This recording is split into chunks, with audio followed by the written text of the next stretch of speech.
Where's the motion championship? They gotta go by Georgia first. That's right. The SEC championship is not when unless Georgia loses to Auburn or Bama. What?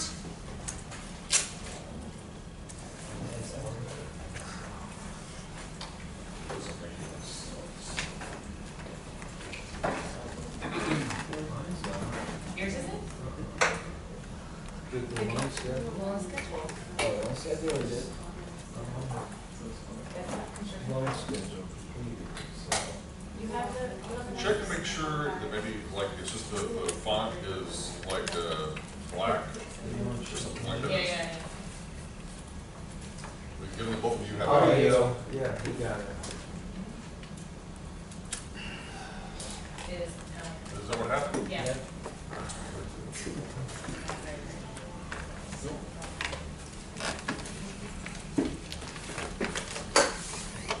Push it up.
Go ahead and pull up the two different spreadsheets that I sent you. Put one of them in the background and then keep the other one, obviously. But we're going to start with this one, the construction loan schedule.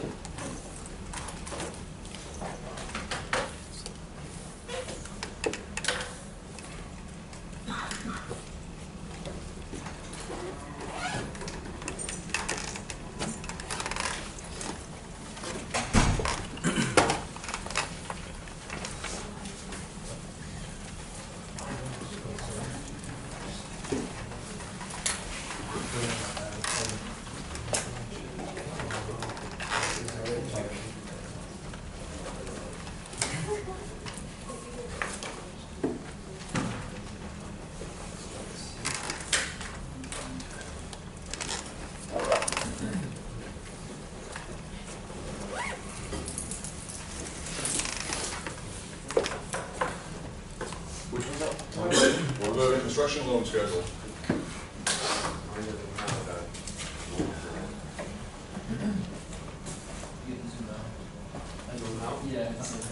Oh.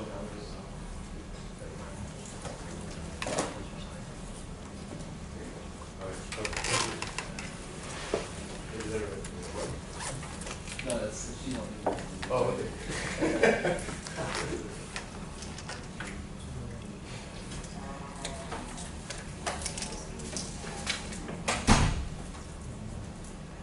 Okay, is everything pulled up?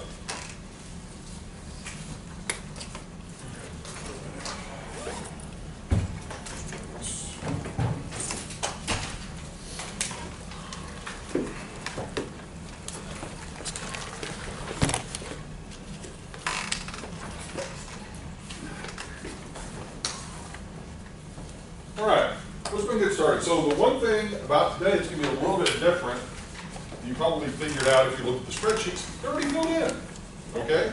So there's nothing to actually have to fill in today, at least not in terms of formulas. And one of the reasons I did this is because with the construction loan schedule, there's really not a lot to it in terms of formulas, okay?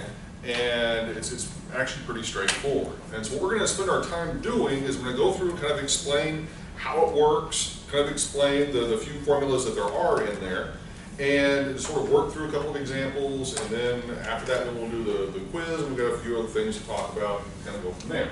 So, this first one, the construction loan schedule, this is kind of, walk you through just kind of the mechanics of it, how it works, and the way to think about it. First of all, construction loans are very different than permanent loans, okay? And what I mean by that is, construction loans you should think of as like a line of credit, okay? And as such, you don't borrow all of the money up front. You borrow it, in essence, in phases, or in what are called draws, okay? And so, just to kind of think through this, that let's say that you've got a property, ignore the model here for a second, but just kind of think about this. You've got a $10 million property that you're building. You go to the bank, and typically, the normal sort of approach when getting a construction loan is they're going to say, okay, what equity are you going to contribute into the deal?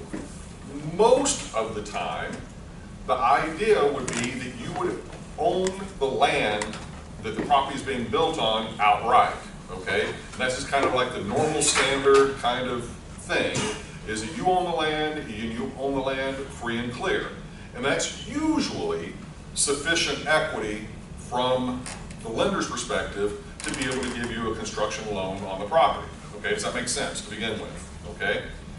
Now, given that that's normally the case, so you go in, like I said, and we're talking about this property that maybe the land value is, let's say, a couple of $1 million, and then the part of what you're going to construct on the land is maybe $8 million. So $10 million overall value for the property. You are not going to go into the lender and say, okay, I've got this $2 million, land that I own free and clear. It's been my family for years, or however you acquired it, but you own it free and clear. But you're not going to go in there and you're not going to say, okay, give me $8 million, and they're going to hand over $8 million for you to go run and play with and build your property. That's not the way it works. Okay, the way it works is you go in and you say, okay, here are my plans. The property, it's going to cost me roughly $8 million to build this thing. I want, in essence, an $8 million line of credit. And what is going to happen is, over however long the construction period is, whether it's a year, 18 months, 2 years, depending on how big or small the project is, the lender's going to allow you to come in, typically at the end of each month, and you're going to deliver them basically a box of receipts.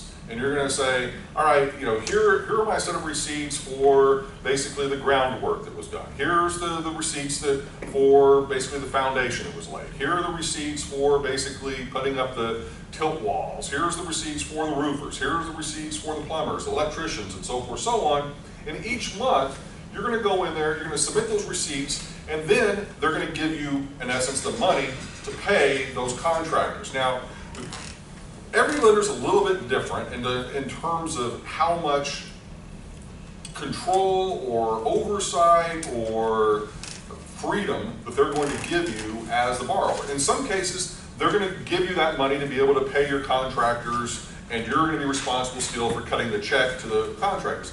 In other instances, the lenders are going to exert a lot more control. That literally, you give them the receipt, they will then cut a check directly to the contractor, okay? So it can work a variety of different ways, all depending on the lender. Okay, does that make sense to everybody? Yes or no? Yes. Okay, now, in terms of how the interest is calculated and how the construction loan works, the way that I've always found it easiest to think of is it's like a credit card, okay? That you don't get charged any interest until you actually charge something, okay? Well, that's the same way for the construction loan. That even though you're going to eventually borrow a total of $8 million for this project, but you're not going to borrow all of it at once. You're going to borrow it in phases over time. So why would you be wanting to pay interest on the entire $8 million, for the entire, duration of the construction period? Instead, you're going to accumulate a balance over time. Now, that having been said, one of the common questions is, okay, during that construction period, do I actually have to pay anything back to the lender? Totally depends. In a lot of cases, no.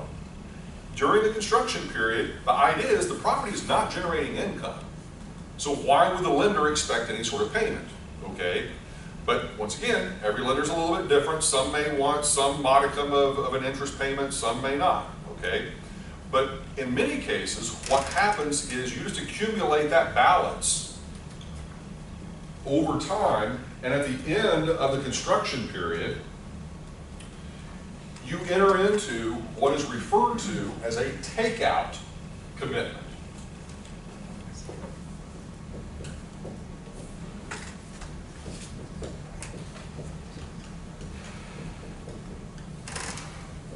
Have you heard that phrase before, takeout commitment?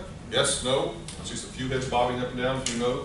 Okay, a takeout commitment is in essence something that you need to provide to the construction lender at some point. Now, in some cases, they may actually require this quote-unquote takeout commitment prior to even making you the construction loan. In other cases, they may say, well, you know, once you're a certain way through the construction process, we're going to require this takeout commitment. Others may say, okay, you're a couple of months away from the end of the construction cycle, now we're going to require the takeout commitment. But what is the takeout commitment?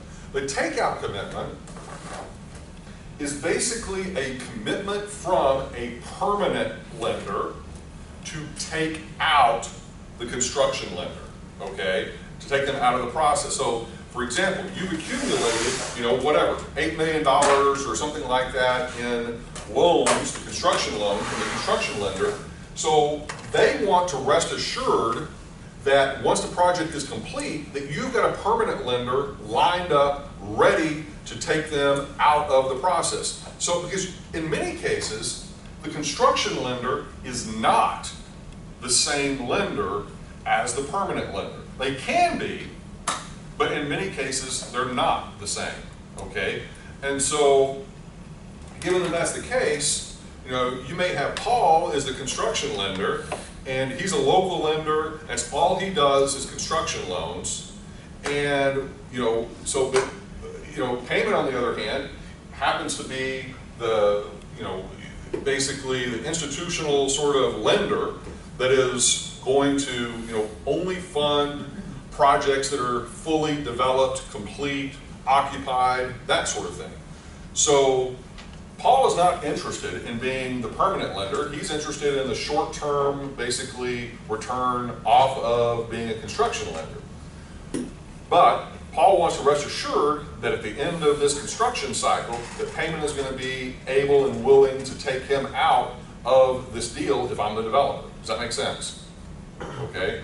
So that takeout commitment is extremely important from the standpoint that, if you don't have that, what can happen is that the construction lender gets stuck, at least temporarily, having to, in essence, continue to basically be the source of financing for the project. And usually the construction lender is not going to be too happy about that. And usually the construction lender is going to have a much higher interest rate associated with making that loan than what the permanent lender is. Because the construction lender, another thing that you have to think of that they do is they don't, once again, always just assume that whatever receipts that you give them are completely accurate and that all the work has been done and everything's been done to the proper standards and that sort of thing. In many instances, the construction lender is going to either on their own or hire someone independently to go out and actually physically inspect the site to ensure that whatever work that basically the developer has said that has been done. Okay, does that make sense?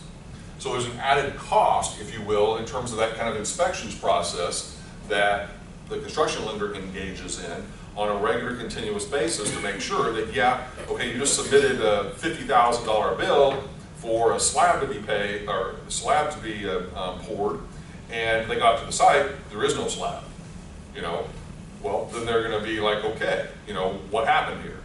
And want to investigate that and potentially, obviously, not make any payment. Okay, does that make sense? Yeah. Are there instances where the construction lender will not take over as a permanent lender? In most instances, they don't. They don't become the permanent lender. And as I said, it's just You normally, won't have a takeout lender lined up. most of the time, the construction lender is gonna require that a takeout commitment is in place fairly early on in the construction process, if not before the construction process even begins. But in other words, they don't want that risk hanging over their head, is what I'm saying. Yep. If there's like extra red tape and higher interest rates, why wouldn't you just take out a larger loan to the primary lender to cover the construction costs? Different interest rates. Okay, one more time, let me hear that again. Why wouldn't, instead of having a construction loan and a primary lender, why wouldn't you just cut out the construction loan if there's more red tape and higher interest rates and just take out a little bit more? Well, think about it. The permanent loan lender would have nothing to show for what they're lending on. Huh. I mean, think about it. I mean, in other words, because basically what you're saying is, okay, I trust you, Mr. Developer.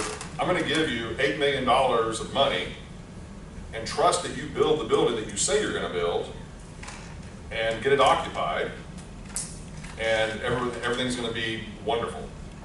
And that's basically what would happen if the permanent lender was the only lender. In other words, that you didn't have a construction lender. Right. The whole role of the construction lender is that they are giving you the money in phases to actually do the development, because they don't trust you.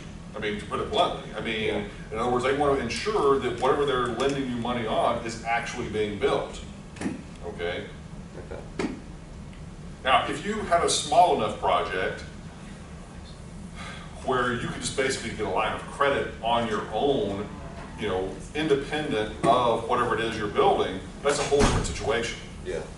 Like, for example, if you were building, I don't know, some little, let's say $100,000 building, and you had a good line of credit that you could just go to your local bank and say, okay, I've read 4D, I've got, great credit, so give me $100,000 cash. I'm going to go and build what I want to build.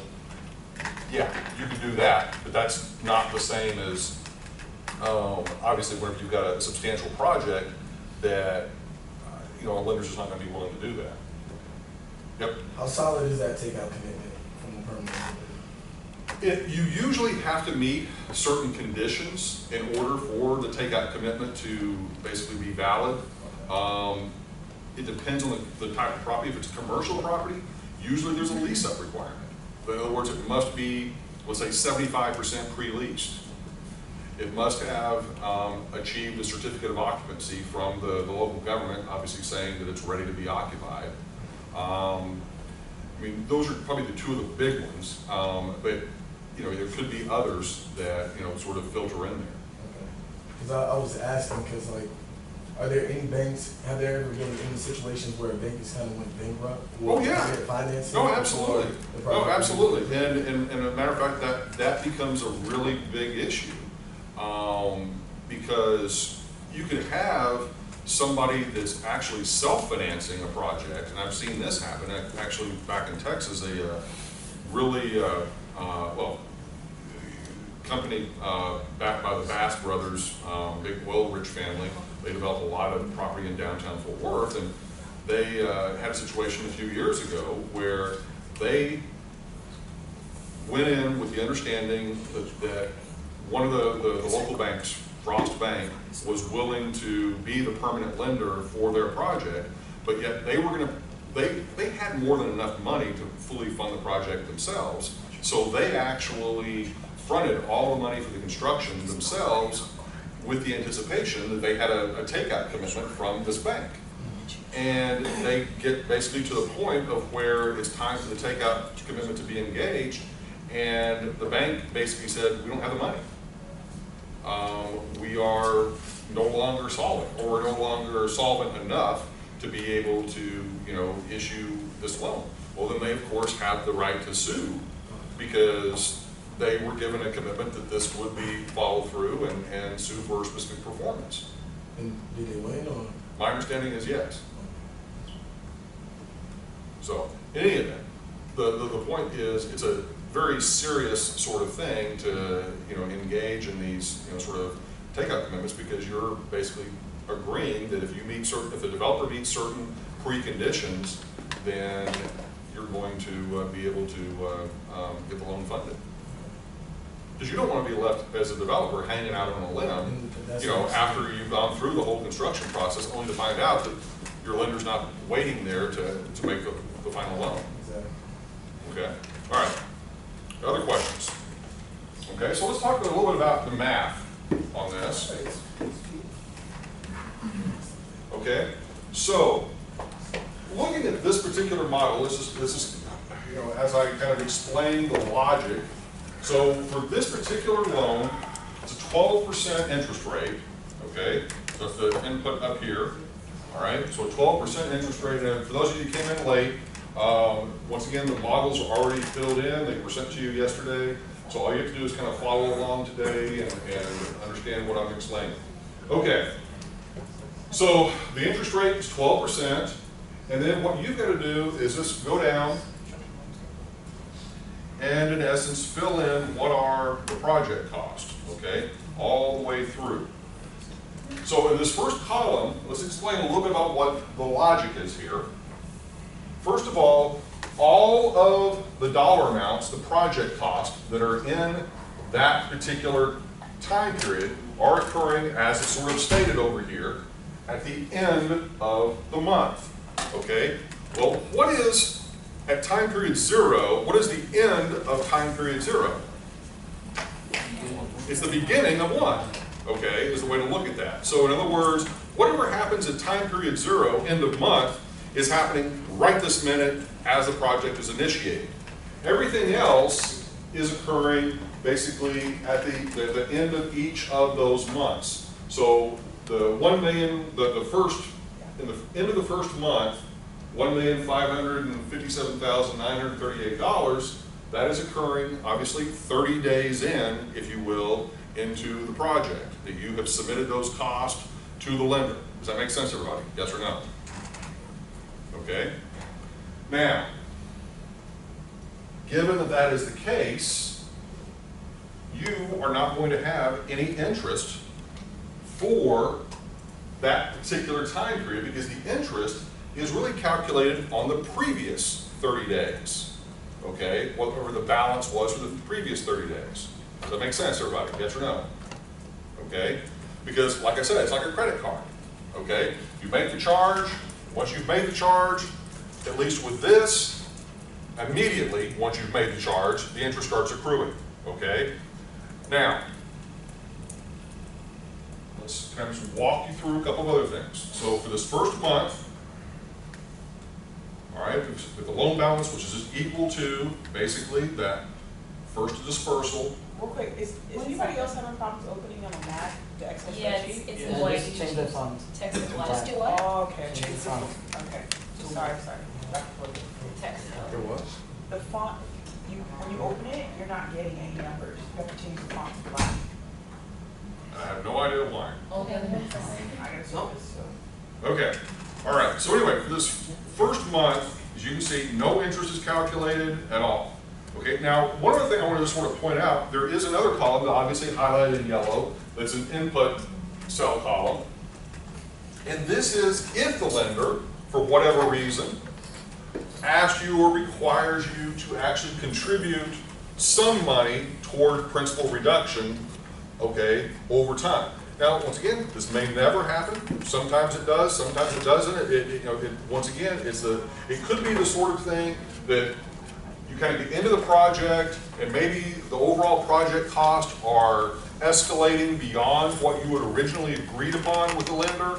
And the lender says, okay, I want you to, the land that maybe you put into the deal as equity maybe isn't enough, so I'm going to require you to put in maybe a little bit of additional equity, you know, during the actual construction period, because I'm starting to get a little worried that the overall cost of this project is ballooning to a point I'm not comfortable with. Okay, does that make sense? Okay? All right. Now, in terms of actually calculating now the interest here, okay, let's just sort of start with this one, because this is the first time you actually see interest being calculated.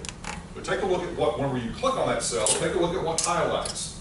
It is the ending loan balance from the month before, okay, times the interest rate divided by 12. It's that simple, okay? It's not complicated. I mean, we've obviously done things a lot more complicated than that. So in this case, all you're doing in that particular cell is you're taking that $1,557,938 and multiplying it by the interest rate, which is 12, dividing it by 12, and if you do the math, then you should match up with the number that was there, 15,579.38. Okay? Does that make sense? Okay, so in essence, 0.12 divided by 12 is basically what? 1%. Okay? So you really almost just move the decimal place over in this particular case.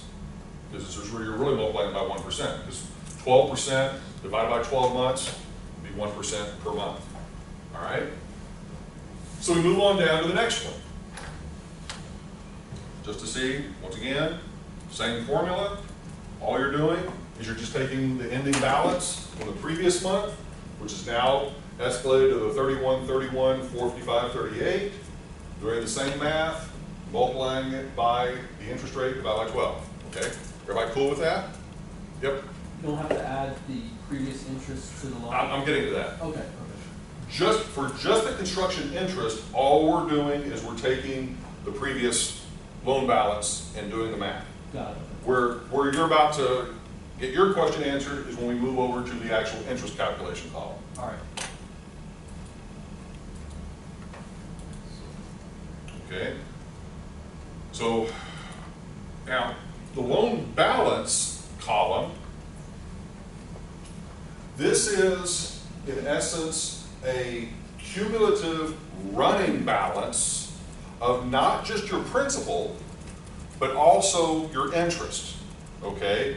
So what you will see, if just to kind of, I'm just trying to point a few things out, your actual project cost, or the principal, is this 8309, okay? In other words, all you're doing is just adding up all the actual project costs. Everybody see that?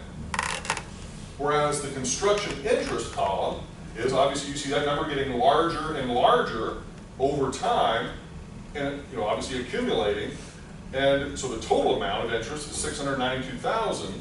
But the reason it's getting larger and larger and larger is because your balance on your credit card, if you will, or your line of credit is getting larger and larger and larger.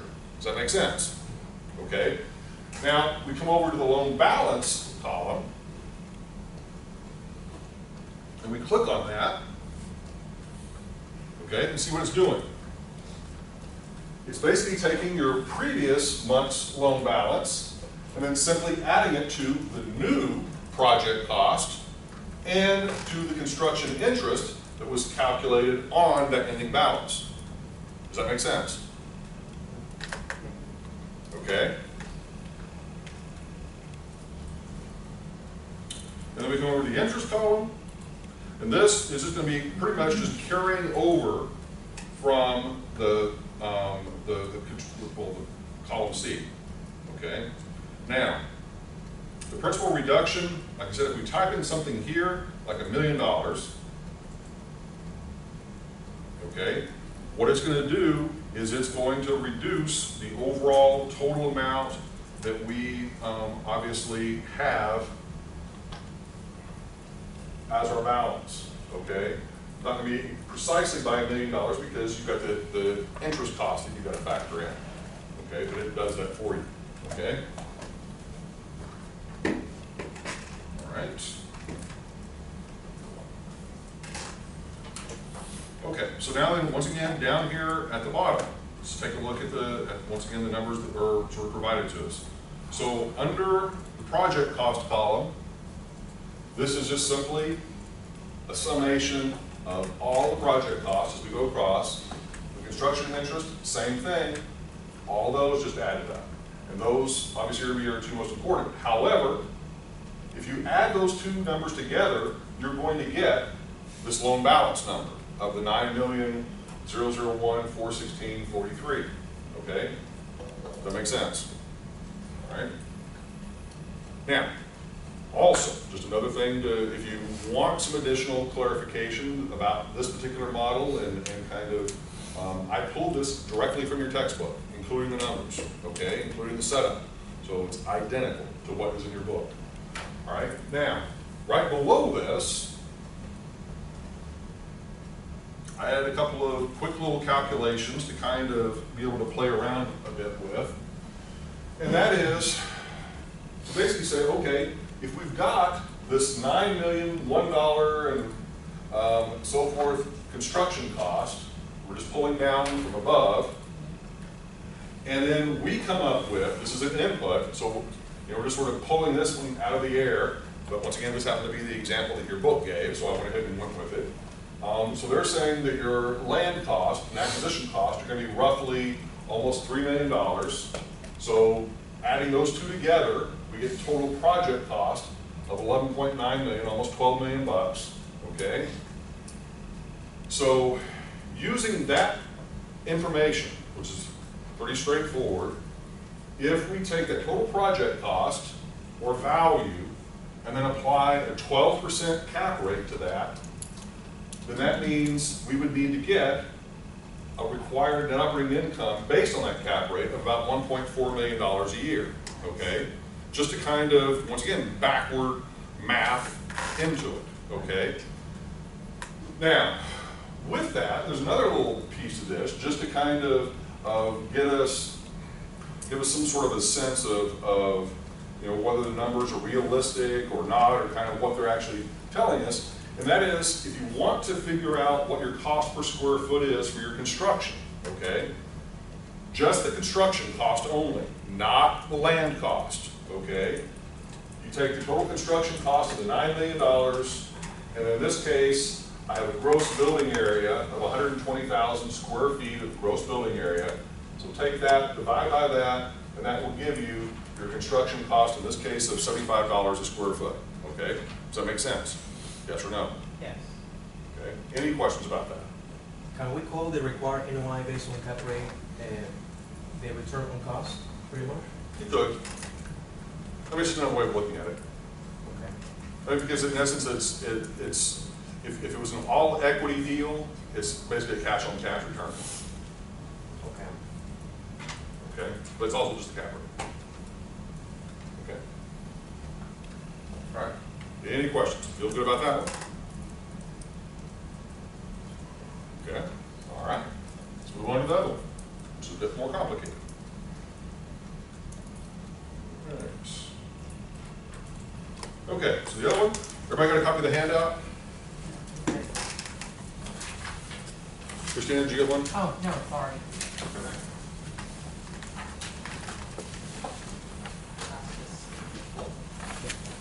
Thank you. Okay, so this is a little bit different, but somewhat similar.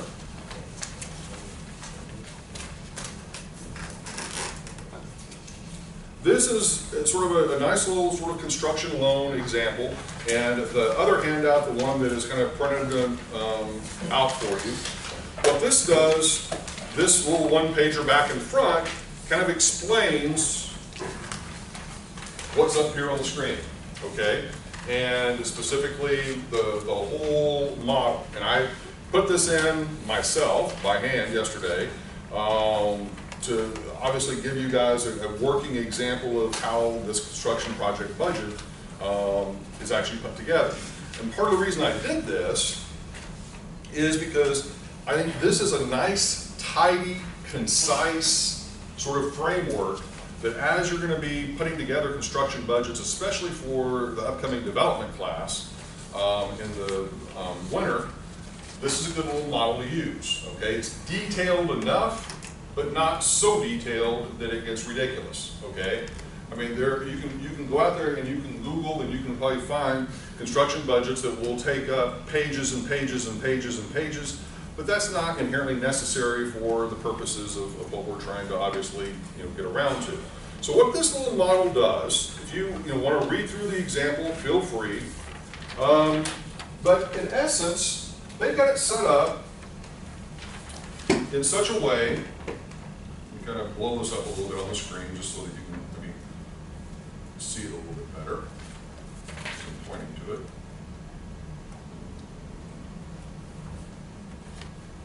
Okay. All right. So what they have done is they've put together this construction budget, and the original budget, or what was originally proposed, is kind of over here on the left-hand side, and then what the actual expenses after the fact, after the construction was done, are over here on the right-hand side, which are basically pulled off of the spreadsheets down below. All right? So in their particular case, and there are a couple of, I guess, kind of neat things to sort of pull from this, and it was a start with, once again, land acquisition. Okay, you take a look, they've got $546,000 they allocated to land acquisition, so once again, buying the land, okay? And actually making the notation over here on the right, not funded by the loan, funded by the developer, okay? So once again, this is what I was talking about earlier, in many cases, the construction lender is gonna see that as part of the equity within the deal. Well, in addition to the actual land acquisition cost not being funded by the loan, we also have closing costs that are not going to be funded, okay, to actually purchase land, if you will.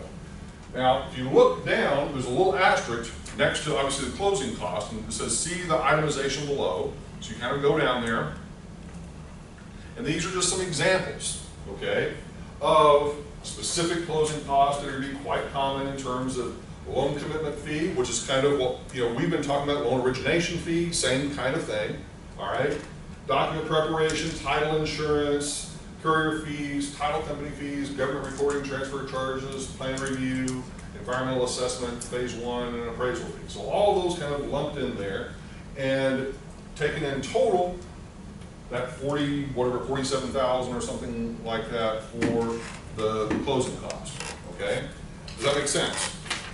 Okay, so once again, developer buys the land, pays for the closing cost, and then also one other piece under legal, while it includes zoning and entitlements, there was also legal work that had to be done up front for the purchase. So they sort of separate that out, and it's like $8,000. It's not going to be funded by the loan. It's going to be funded by the developer. Okay? Now all that becomes a little bit clearer if you start looking down the model and you begin to look at where the charges are occurring and when they're occurring. Okay? Any questions up to this point? Yep. Would a construction loan typically, would they require you to come with architectural plans beforehand, or? Yeah, most of the time, yes, or at least preliminary ones. Not maybe not necessarily construction drawings. Which the difference between sort of the architectural plans and the sort of construction drawings is the architectural plans are going to be, fairly straightforward, fairly basic, I guess, in the sense that it's going to show, okay, this is what it's going to look like. This is maybe the floor, plan layout, that sort of thing, and maybe give some idea about the what sort of exterior cladding you're going to have, and maybe some of the finishes, that sort of thing. But then the construction documents, they're going to be drawn up by the architect, are going to be much more detailed in terms of very precise measurements, very precise detail as to every little component of what materials are being used. And it's a whole nother level, if you will, of documentation. It's a lot more expensive because that first piece, is more the creative kind of design piece, whereas the second piece is more the operational piece. Okay? All right. Other questions? Other good question? Other questions? The architect would put together both of them, right? Normally, yes, but you could actually have a design architect that's like the famous, sort of named architect, and they'll do the quote-unquote sort of rendering of, okay, this is really how it's going to look. But then the dirty work details of actually making it work and operationalizing that may be done by a much less sort of expensive, just kind of normal sort of production architect. Does that make sense? Okay. All right, other questions? Or we move on down the page. Okay. That operating deficit is like a working capital?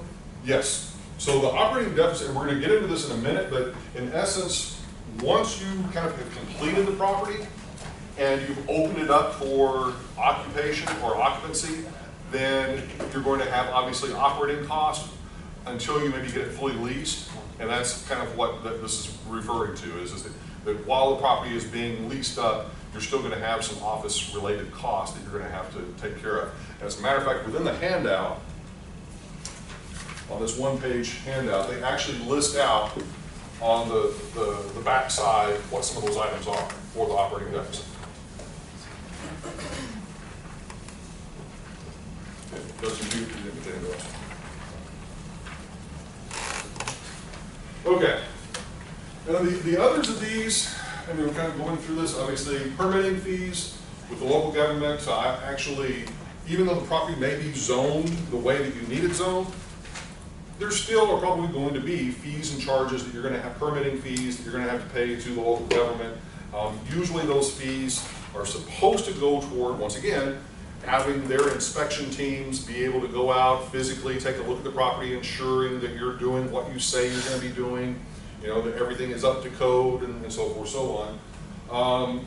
And then we already talked about the sort of legal, but you know, here it's saying include zoning and entitlements, that in the event that the property maybe is not currently zoned for what you want it to be or need it to be, then you're going to have the legal fees, obviously, to go through sending that land use attorney in and basically pleading your case on why this property should be zoned the way you want it to be, and hopefully get whatever allowances or conditions that they're going to impose on you taken care of.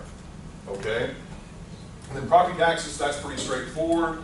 That's going to be kind of pretty much a one-year, you know, expense each year based on the value of the property. Now, keeping in mind, this is one of the little things just to put in the back of your mind. And it seems like a simple little thing. You'd be surprised how many people don't always think about this. When if you buy the property, what is the property tax value based on? If it's just, there's no building on it, it's just based on the what? The land. Well, obviously, once you build a $10 million, $20 million, $30 million building on top of that land, your property taxes are going to go up, okay? And dramatically, obviously, reflecting how much, obviously, you've invested in the property. Now, having just said that, and I don't want to get too far afield on some of this, but as we were sort of talking a little bit about, I think last week or maybe the week before, sometimes local governments, if they're wanting to incentivize a project, they may say, hey, come in, build what you're going to build, and we're not going to charge you property taxes on the improvements for maybe 5 years or 10 years or whatever it might be, simply because they want you to build whatever it is that you're planning to build. If there's some sort of a overriding public-private partnership that they're willing to engage in. Does that make sense? So just defer them for. Well, that's what defer. Well, defer is not the right word, because defer implies that they're going to accumulate, and that you're going to have to pay them. But you may be able to, in essence, forego paying them for a period of time. Okay. All right.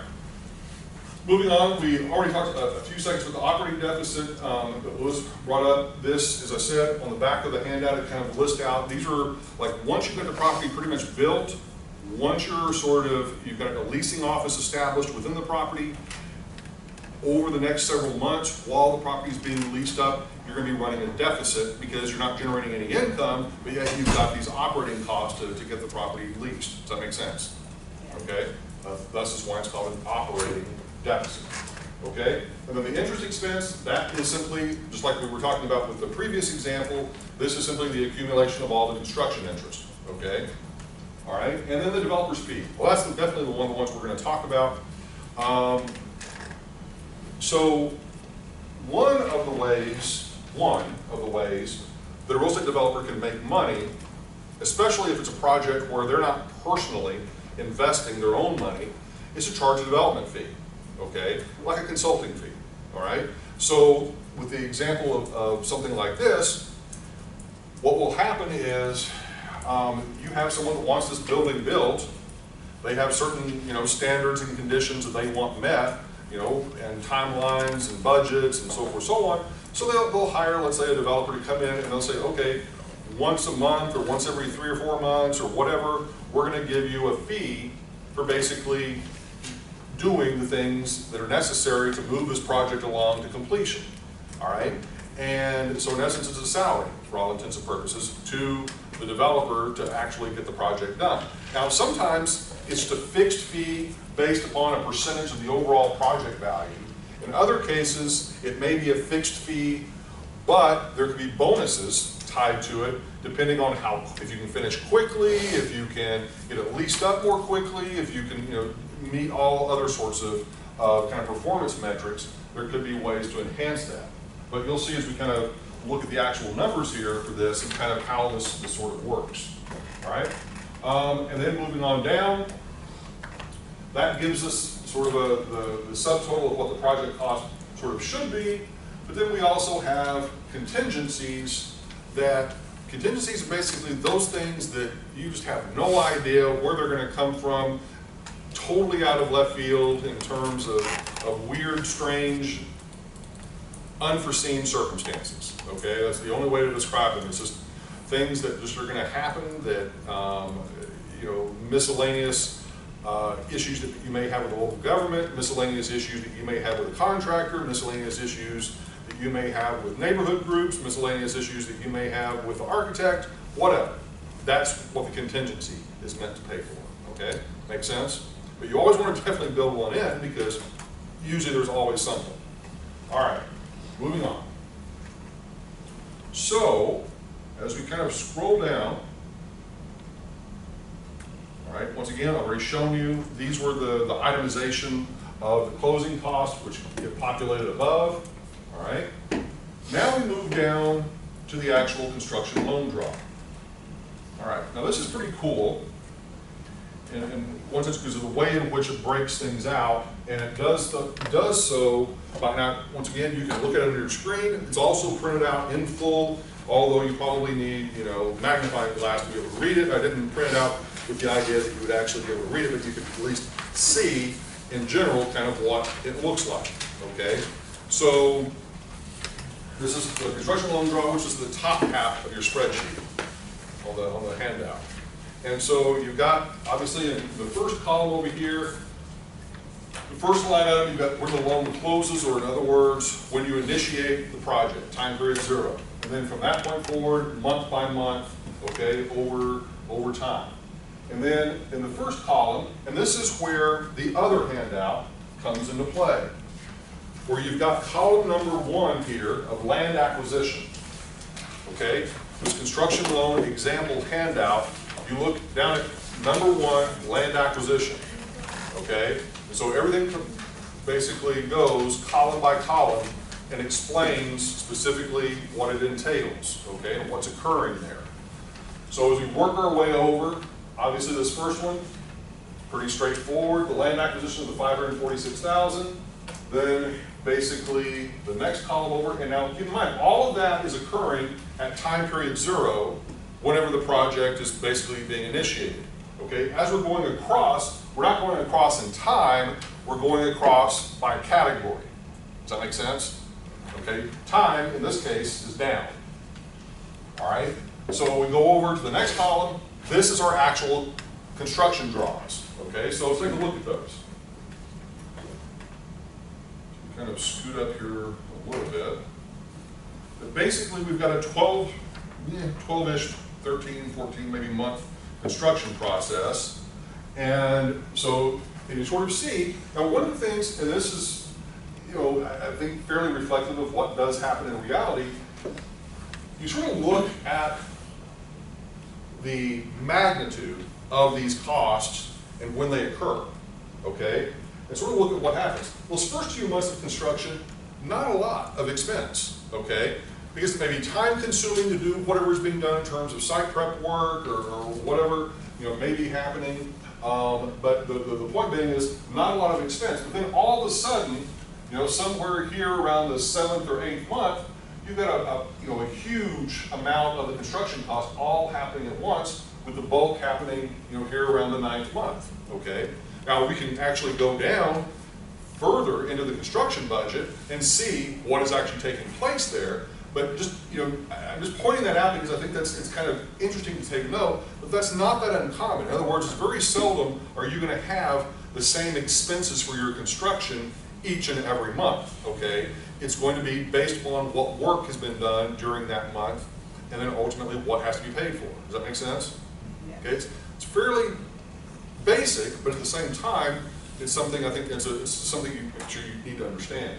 Okay? Now over on the right-hand side, a little further right, past the construction and so forth, okay, now we've got, in this case, here are the fees that are being paid. And once again, you take a look at the handout and see specifically miscellaneous sort of construction-related legal fees, okay? So basically this column, then we move on. That'd be like permits? Sorry, it could be permits, whatever. But the point being is those are the fees are being paid when they're being paid, okay? Same sort of thing with the legal fees, okay? Those are when those are being paid. Now the next one is kind of interesting because the draw for or the developer fee charge, so the developer is not being paid every month. The developer is basically being paid, it looks like quarterly, all right? And so they're getting a charge here or basically accepting a salary or a fee of this $83,750, you know, every fourth month, okay? Does that make sense? Okay, we move on. Property taxes is a one-time expense paid up front, got that out of the way for the year.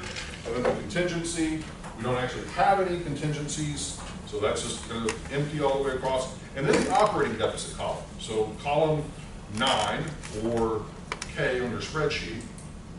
And this is just simply, once again, the itemization of the cost from month to month for basically opening kind of the leasing office and basically getting the property kind of up to speed in terms of the expenses associated.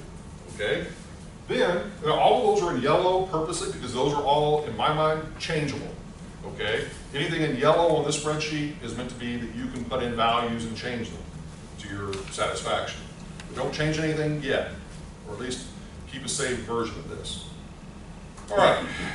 Then we kind of go over to where a lot of the kind of the finance related things are beginning to occur, and basically columns 10 through 15. So this first one, the amount funded by the developer is just simply the addition, if you will, of those charges the developer paid at time period 0 as you're sort of working across the page in terms of land acquisition, the legal fees of $8,000 and the closing cost of like the $47,000. But anyway, added together, the developer is putting in $601,000 into the project. Make sense? Okay. Then the part that's actually funded by the construction loan, or in essence, the draws on the construction loan, those, now all of those other columns are just being added up, and the summation is being placed here in column 11. So this is simply including all other fees in addition to the construction, like the legal fees, the developer fee, whatever else, everything is now being compressed into this column. Does that make sense? Yes? Across. Okay? Once again, you can click on the cell and see the formula, that all you're doing is just adding up everything in that row all the way across. Okay? Now, this is kind of interesting that they did their model this way, which is to have kind of a variable interest rate. And if you read their explanation, that in essence, they've got sort of a base rate, but then they, in essence, are saying we're going to tie it to some sort of an index.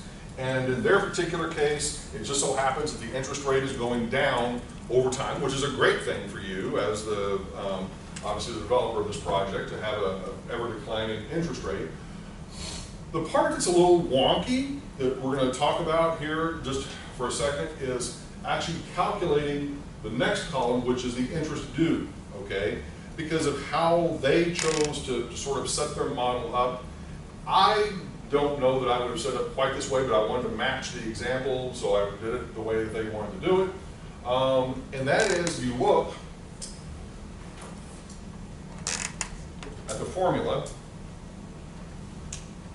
so what you're basically doing is you're taking the interest rate for that particular month of the 9.5, which is cell M40, and you're dividing it by 360. Now think about that for a second. What does 360 represent? Well, it represents days in a year. Well, that's not really precise. I mean, you know, obviously we have at least 365 days in a year, if not 366 on leap year.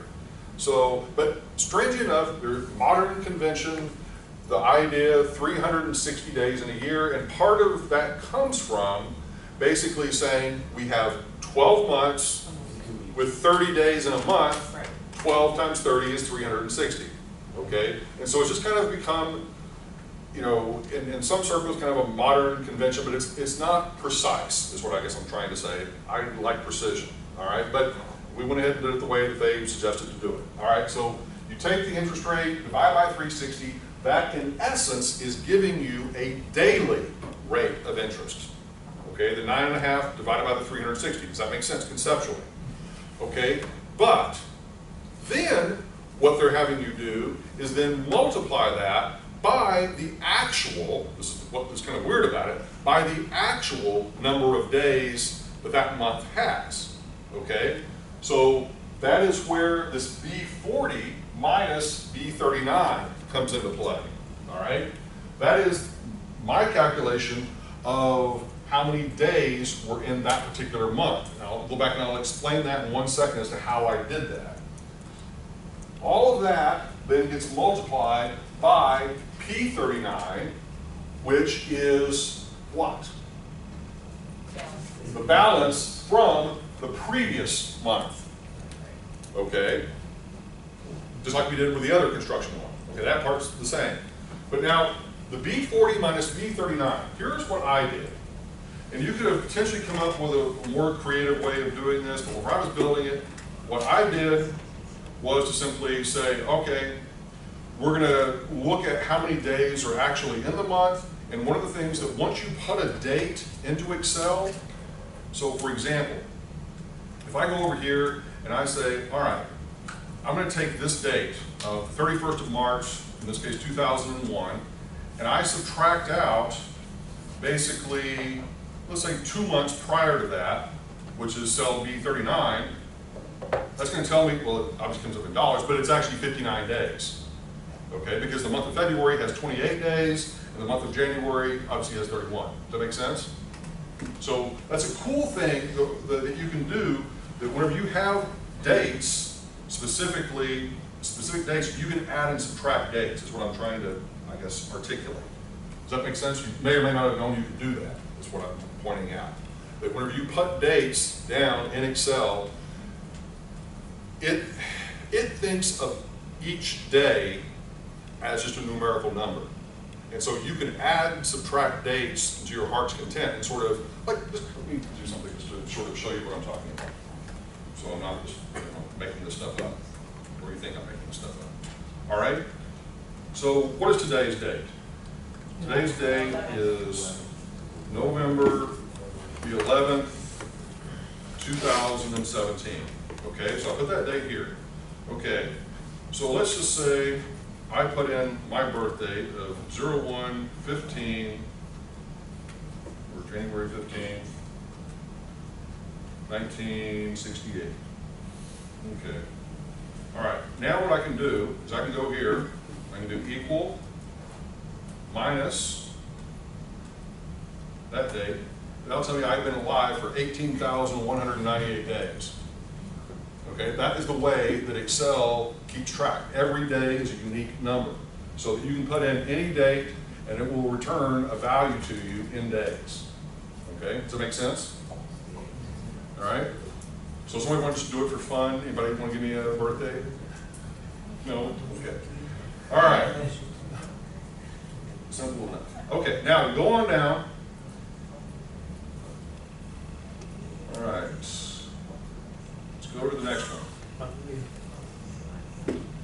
Okay, so down here below all of those particular inputs, we have two lines, a total line and a budget line. The total line is just simply summing up what is above it within the model. So those are actual numbers in the total line, all the way across. And for the most part, they may be the same. In some cases, there are going to be differences between that total line and what was originally budgeted for the property. Okay, all of these numbers down here are all based upon what inputs you put in. Okay, so those are automatically calculated for you. Yep. You know that the amount that you allocated for contingency? Yeah. So if you don't use that, Yeah, this is extra money. it's extra money, so. Yeah. Okay. Is there like a rule of thumb for coming up with a contingency? It really depends on the kind of project because, like for example, if you're doing a renovation project, like for let's say a old historic building, you're going to probably put in a pretty massive contingency because you just don't know what may be behind the walls as you start to renovate the building or underneath it or whatever. So, you know, there you might put in something as high as a 30% contingency. But yet, whenever you're talking about something that's just, extremely mundane, like this particular property is about as mundane as it gets because it's what? Self-storage.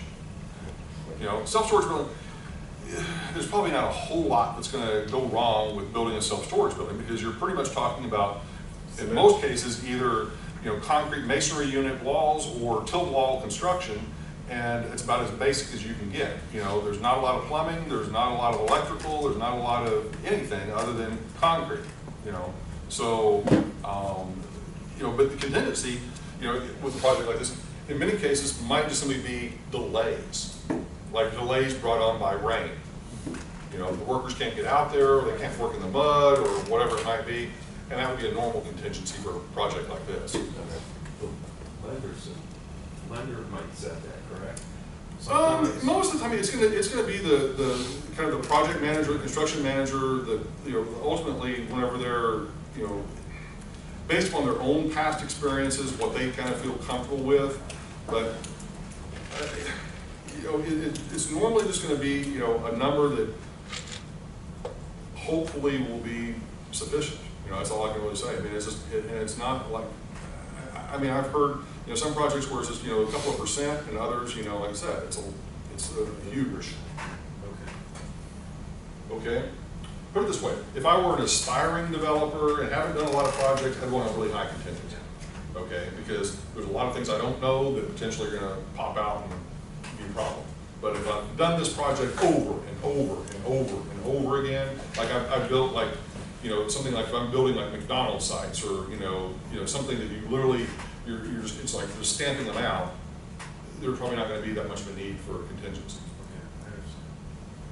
Okay, so we kind of go across the page here, and simply pretty much everything's just kind of gets totaled up,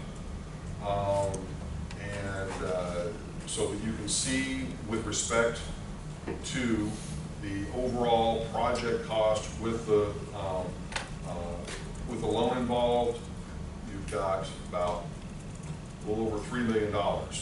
The difference between that and the number below it is this number only includes kind of the loan information, does not include the developer's contribution of the $600 and something thousand. If you remember, we said that early on. Does not include the land, does not include the closing cost, does not include the legal fees of $8,000. So that's going to be the difference between that amount and the total. Okay? Okay. Now we go down to the final piece of this, which is the construction detail sort of breakdown. Okay, now this is a little bit different in the sense that this time goes across the page. Okay, and what's going down the page are just simply the different component pieces of the construction. All right, and it's kind of interesting, for the most part, they kind of ordered this, to a certain extent, as to when the work occurs. Not precisely because there's overlap and some, repetition and things like that, but for the most part, yeah, you're going to do your site work before you do your concrete, before you do your masonry, before, so forth, so on, as you kind of work down the page. And so all they've done, month by month, you can see what dollar amounts, in essence, are basically being incurred. And as I had said earlier, you can see that within certain months, like month 9, this was the one that had the biggest dollar amount, that a lot of stuff is occurring there. And as you can go over here, to the left-hand side and see all the different things that are occurring there. Now, one thing that's kind of interesting that they left in here on purpose, because this is just kind of a standard, normal, relatively straightforward list of items. What item are there no expenses for? What? What item, or what line item are there no expenses for? Conveying system. Conveying systems. Okay, look all the way across. $0 being spent on conveying systems. What are conveying systems? Oh, come on, think about it. Elevators. Okay? Conveying systems are elevators. All right? You convey things from one level to the next. Okay? And so with the self-storage unit, chances are this is not a multiple level self-storage unit. It's just one of the ground levels of self-storage units. So therefore, there are no conveyances needed. Okay? Make sense? All right? I take it escalators are also conveying systems? Yeah, Is that another why? example, yeah. How come there's 13 draws and then there's 24 months ahead of it? Because there's only 13 months of construction. The Uh. rest is lease up. Okay. So if you look up above, I mean, once again, you can't quite see this from here, but if you just kind of get a general idea that our construction stops pretty much midway, and then what starts or takes over, in essence, is the lease up. Okay. Nice. Okay, does that make sense? Okay, so once again, you know, just kind of scrolling across, then you can see, once again, month by month, what the expenses are for the construction piece of it. So you can see it by category, what the expense was. You can also see by month what the expense was by category as well as overall. Okay? Any questions on it? I mean, it's fairly straightforward. Now, part of the question that you should have is where do you get information like this? Like if you're wanting to do a project and so forth. One of probably and our library's got some subscriptions to this, but you can also find some of it online. But there are different costing manuals, and some of which are fairly basic. I mean, there are the Marshall Swift guides. Is one brand that also RS Means and others. They'll publish these ridiculously detailed guides for particular types of construction, different types of materials and so forth, so on. But you can also find ones that will give you kind of a fairly nice average sort of breakdown by component for property type. And like the one that I sent you via email gives you just by property type or product type that you can just put in, pick a product type, put in the geographic location for it, and then it pretty much spits out an average overall value per square foot that you would use as kind of a construction cost. Does that make sense? Yes? Okay. All right. Any questions? We good? So just from like a logic standpoint, right, with the construction loan, you want to kind of offset most of your major construction to the end, right? Well, yeah, to a certain extent, if you want to look at it from that perspective, yeah, if you could push a lot of your really expensive items in your construction process toward the end of the process so that you don't have to incur the cost, up front and pay for them up front. I mean, because you could, I mean, you wouldn't inherently want to do this, but I mean, you could, with your lender's permission, like try to buy all of your materials up front in one big fell swoop. It'd be kind of a stupid idea to do that because you'd have to find, number one, a place to store all of it. Number two, it'd probably get stolen. Number three, it's like, it's not inherently there in the sense that the whole idea of part of the whole idea with the construction process is that you have more of like almost a just-in-time delivery method, that the moment that your contractor, for whatever work it is that they're doing, that hopefully that product that they need, that material that they need, is there precisely whenever they need it, and not really that far before they need it because of all those other issues. So that's a good way to like the GC, right? Potentially, yeah, but I mean, it's also just to me, it's just kind of common sense that you would not want to, spend the money before you have to.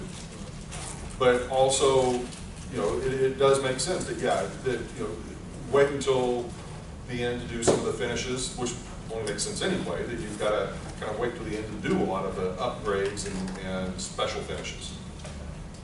Okay, anything else? Other questions, thoughts, observations on this? Is possible explanation for the interest rate going down midway, just because you're dispersing more funds at that point, and You know, and that would be an initial gut reaction, except that they actually happen to give the explanation in the handout, which is that basically at that particular point in time, interest rates happen to be just going down. Okay, and going down precipitously. yeah, well, Yeah. Okay, other questions? The overhead and profit is pretty much the GC's profit and the project management office of the GC, right? Right. And you have to pay, okay. Okay. Other thoughts, questions on it? Duration of construction loans in the US, duration usually is what, 3 years, 5 years? It totally depends, once again, it totally depends on the project. If I got a simple little project, you know, I might be down in a couple of months. I mean, when I say simple, I'm talking like a home renovation kind of project, you know, a couple of months for a construction loan. But if we're talking about, you know, a normal sort of, what is normal, but I mean, just like a small, mid-sized building, you know, it may be, you know, 6 months, 12 months, you know, depending.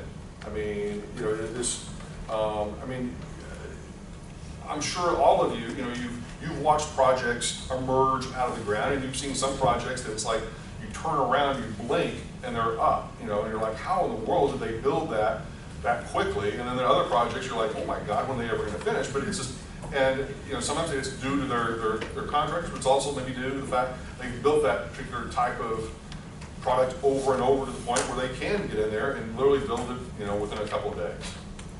So, it really depends. Okay. All right. Other thoughts, questions, observations on this? Okay. Now, time for a little quiz. All right. This is my gift to you. Oh, man. So, you get to keep everything out. I tried to make it impossible to get anything other than 100 on it, but You said that last time. I thought so. Most people have 100. I tried to make it impossible.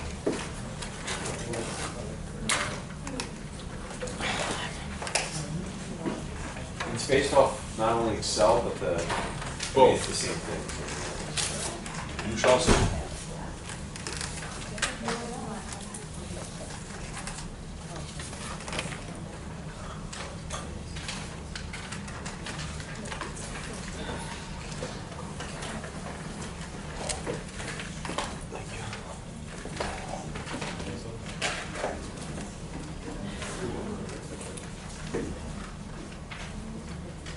Okay.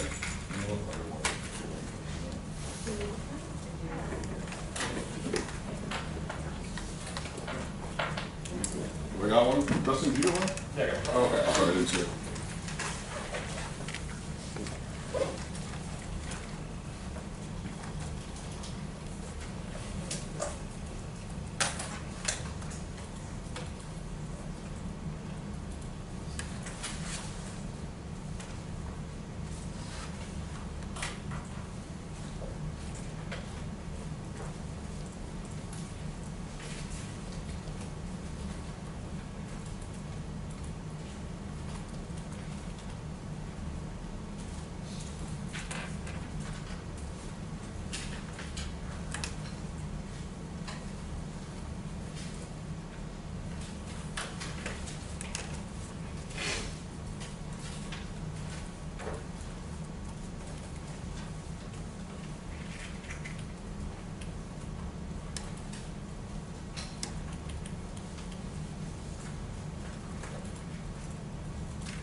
This is totally separate. This is the first page here. This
It's okay? Charging? No. It's charging now? It's not charging, right? It's charging?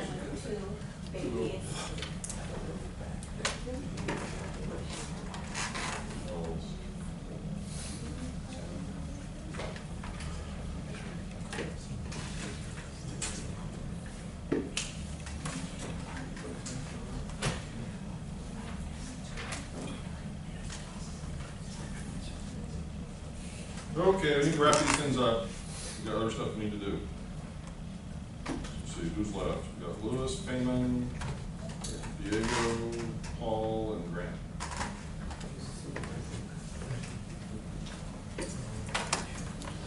Okay, think for a few minutes who you want in your group. We're gonna have groups of 4. Choose wisely. What's this for? I'm gonna tell you.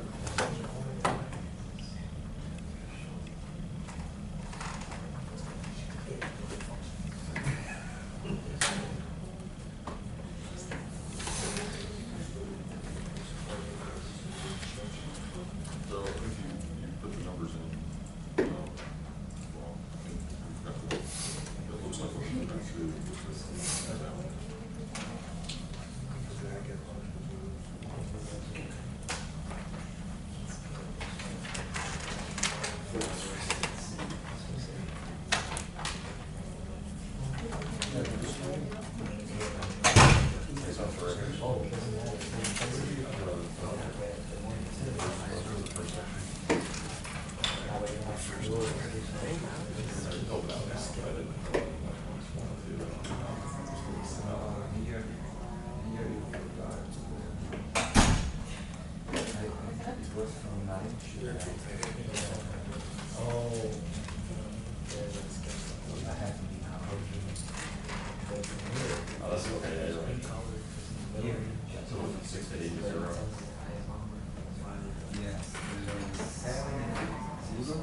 Okay, Lewis and Grant.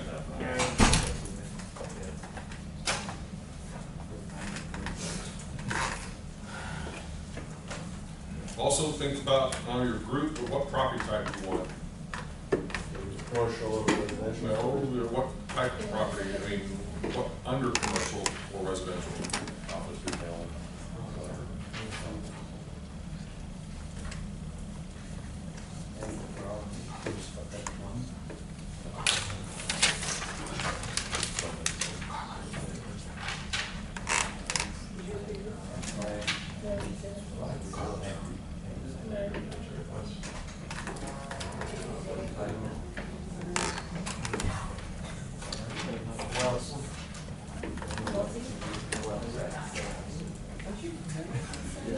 There we go.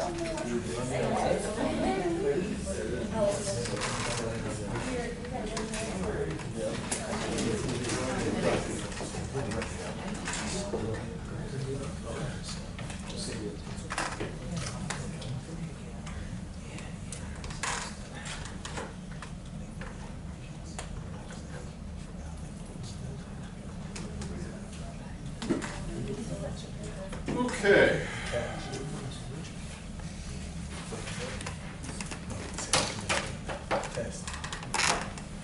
All right, you got your group selected? No, early this morning? 65. All right. That sounds like 65. Not this one, this one had 100. Stop, 30. Earlier when you calculated it.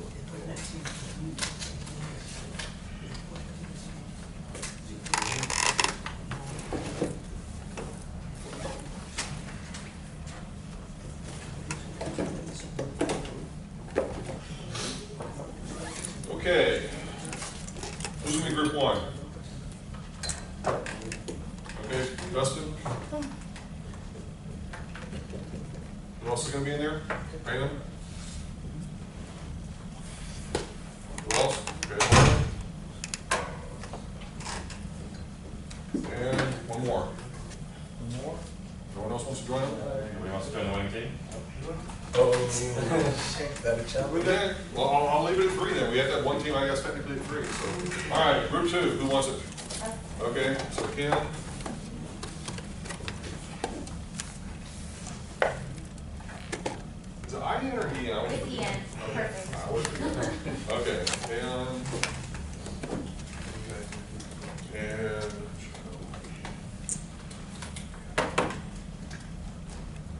A-L-L-E? Yes. Okay. We'll be 3. Okay, who's the we? That's Okay. correct. All right. Okay, so Louis. Louis. And Grant. And Diego? Yeah. Okay, group 4 is gonna be RJ, Carlos. Carlos, hold on, Mariel. I-E-L-L. L-E, yeah. Okay, and let's see. I am never gonna get the yours ever written, like I-J-A. J, I, okay. I-J-A. I-J-A. That's not right, is it? No, it's not. A-N-D. Okay. Let me just start from scratch. A-N-D. Your first name and your last name are difficult for me, okay? A-N-D. I-I. I. R-I. R-I. J-A. J-A, okay. Still doesn't look right. Okay. All right, and Daniel, is that right? Yeah. And, Christina. Christina, thank you. With a C. C. A. Ah.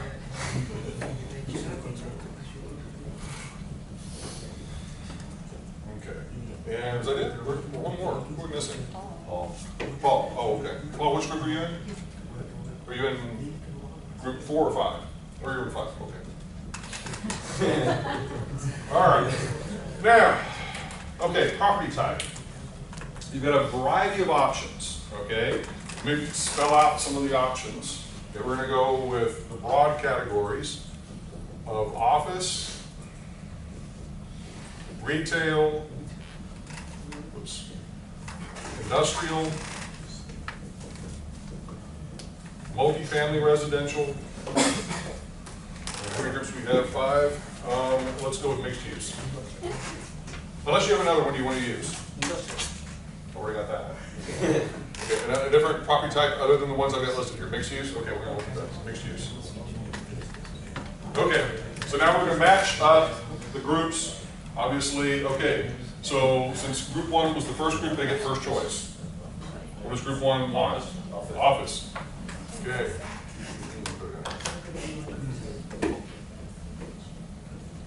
Okay, group 2, what do you guys want? Okay, group 3, what do you guys want? And we want industrial. Industrial.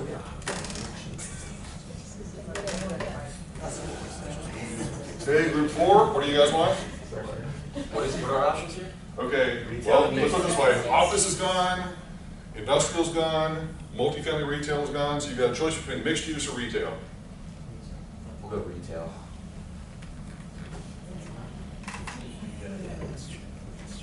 All right? You're happy there. And then you guys get mixed use. Okay, mixed use, obviously, you guys have got a lot of freedom. You could just be 2 uses you mix, could be 3, could be something else. Okay, all right, so here's what we're gonna do. Basically, the remainder of the semester, if you take a look at the spreadsheets that we're gonna be creating a spreadsheet next week for before tax cash flow. We're gonna be creating a pro forma spreadsheet for before tax cash flow. Now, we've already done some basic kind of pro forma kind of cash flows, obviously in here already for before tax cash flow. The following week, we're gonna do after tax cash flow. And then the following week, we're gonna be doing energy efficient building sort of calculations. And then the following week is gonna be sort of a loan underwriting spreadsheet, okay? Now, can you imagine what I'm gonna ask you to do? Okay, Dan, tell us. I'm assuming you're gonna want us as a group to put together a pro forma package for our property type and present it and talk about the variables where we got them from, what could be wrong, what could be accurate, and determine a go or no go, something like that. Yeah, that sounds like a really good idea. No, seriously, that's pretty much where I'm going with this. No, but seriously, what we want you to do is, okay, now you've gone through, we've created a handful of spreadsheets together, Yeah. you know, as a group collectively. You pretty much got most of the tools in terms of, you know how to do the payment formulas, you know how to do, you know, a lot of the calculations. So now it's time for you to kind of apply this, as I see it, all right? And so I think it would be a good idea for you guys now to think about, okay, let's try to find as close to a real project as you can find. It can still be made up, but to the extent that you can try to find a real project that falls within your broad category, try to collect as much useful, relevant market data about that property as you can. And then whenever we go to create our spreadsheets, you basically begin to kind of populate with your data and then talk about where your data came from, you know, how reliable do you think it is? And part of the exercise I want you to go through is to also see where there are differences. Like for example, you know, why is it that the rent per square foot for one property type is dramatically higher than maybe another property type? Why is there a difference in even how the rent is presented, like between multifamily residential, which is going to be presented in a different way? It's not going to be presented inherently per square foot per year, but instead more per square foot per month. Whereas most of the other property types are going to be presented per square foot per year. But then there are also going to be differences, as you know, Dustin had talked about, that with office, in many cases, you're going to be quoting gross rents, okay? Whereas maybe with retail, you're going to be talking about net rents, okay? So that's part of the exercise to kind of get you guys out there collecting some baseline data. Now, what we're going to do pretty much for the remainder of today is I want you to find an example property that you're going to use kind of from this point forward, okay? And obviously, you're going to find it online, okay? Whatever sources that you have access to, I don't care, okay? I mean, you can go to, you know, LoopNet or anything that you may, you know, and if somebody in here has access to it, great. And if you want to share that access, great, you know? But that's not an absolute requirement. Keep in mind, the objective of this is not inherently for all of these to be precisely accurate with every little nuanced detail. It's for you to kind of collect some baseline data, and so we can make some comparisons between property types. Okay? Yep. So it's not a development project? No. Okay. It is not a development project. It is strictly kind of more of an investment sort of project of looking at what are the cash flows, what are the rents, what are the expected occupancies and expenses, and whatever information you can find online to help support your case, that's great. You know, but part of it also is just, you know, for you, I mean, I don't know any other really good way to do this for you to kind of begin to get your head around some of the actual data and start thinking about it in a way that it begins to kind of make sense to you, okay? Other than, okay, here's a picture of this particular building, here is, you know, some of the information about it, okay, and beginning to kind of visualize and conceptualize that information. Now, you're not in any way, shape, form, or fashion required to get out and go and look at the property or anything like that. Everything should be able to be done online, okay? That's the idea. Get whatever pictures you need, whatever maps you need, all the information online, okay? Payment? Question? Yes. Okay. Does the property have to be for sale, or can we pick any? You can pick any. In one sense, it makes more sense for it to be for sale, only because there's probably going to be a lot of information that's going to be given to you in terms of an offer package of, you know, giving you a lot of information that you need. But if there's a property that you really are dead set on, you know, taking a good close look at and feel like you can get reasonable information about it, then go for it. Okay? All right, so at minimum, here are the things that you need to be looking for, all right, in terms of some of the details. We'll kind of write. We need to obviously get the location nailed down for the property. We need to get the size of the property. And in terms of size, we're talking about, obviously, the square footage of the land, the square footage of the building, all that sort of stuff, all right?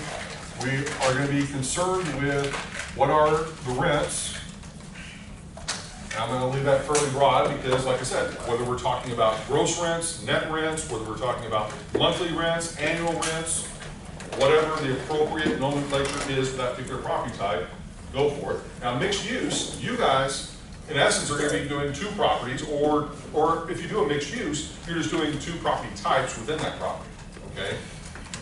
All right, so we've got rents, you're gonna be looking at occupancy levels or rates. You're gonna be looking at what would be the expenses, all right? And then also on the financing side of things, what type of financing might you be able to get on this property if you're gonna be purchasing it, okay? Now, once again, you use whatever assumptions that you feel like you can use. I mean, if you've got a super wealthy investor that can pay all cash for this, that's fine. It's kind of boring, but that's fine, okay?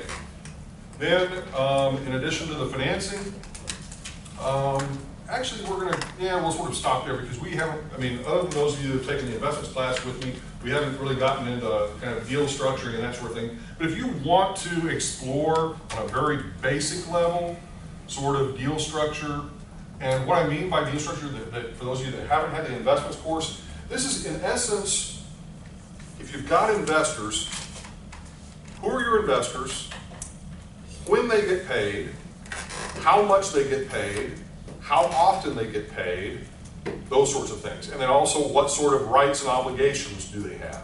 But you don't have to get too deep into the details. And if you want some assistance on that, your textbook has all kinds of information about deal structure, okay, to help you out on actually on pretty much any and all of this. But the main thing that I think you really need to focus on are pretty much the rents and the occupancy rates and probably the expenses. Another piece of this that I think you should take a look at, given what we just sort of went through, are construction costs and land costs. Even if the property is already built, it probably would not be a bad idea to say, what is the replacement cost for this? In other words, if I were to rebuild it, okay? Realizing that maybe a few years old, so you could depreciate it somewhat, but just get a ballpark idea of what the construction cost would be and what the underlying land costs are for that particular area. Renovation costs? And renovation costs, if there are any. Okay? So, what I want to do, I'm going to turn you loose for a few minutes, and so that you can kind of break up into your groups, talk a little bit about who's going to get what, and start to kind of pull this together. I would suspect the first order of business is identifying the property. Okay?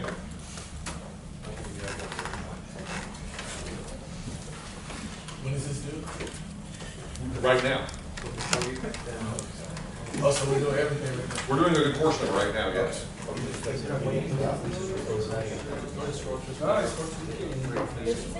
Pull it up. It's open today, Professor. What, sir? You're gonna get a really good start on it today.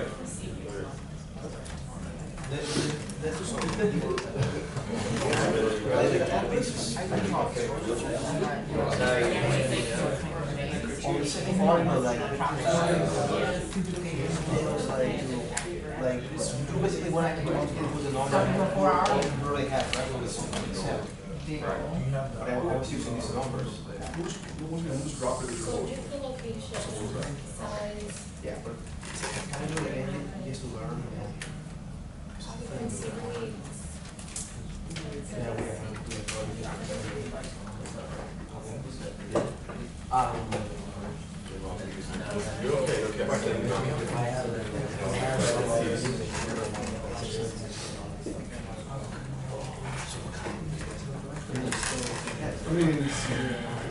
There's only like 2 of you that didn't get off.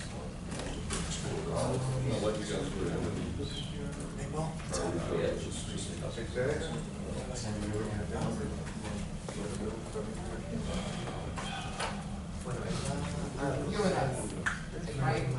Yes. Okay.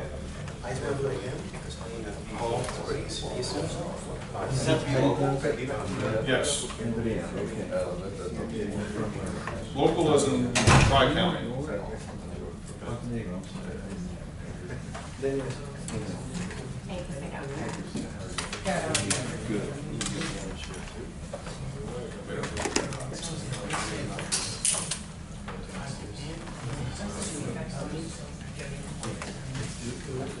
Yeah.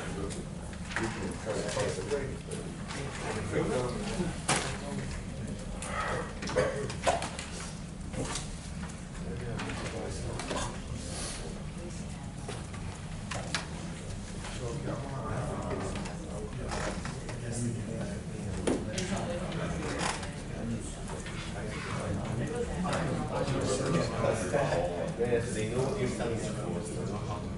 I'm just like, we have everything already in them. Yes.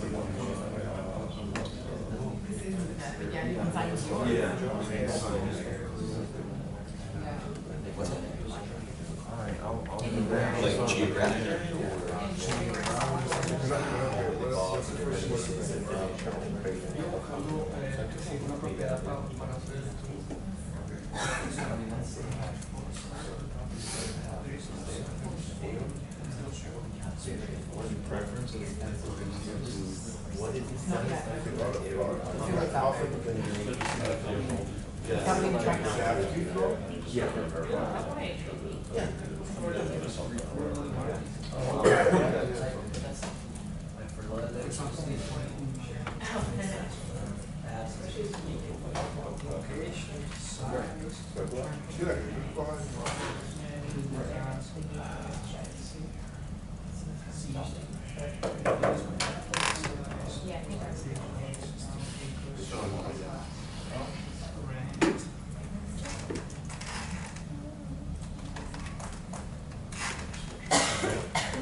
And on the say for retail, are you looking for like a shopping center? Are you looking for like? That's up to you.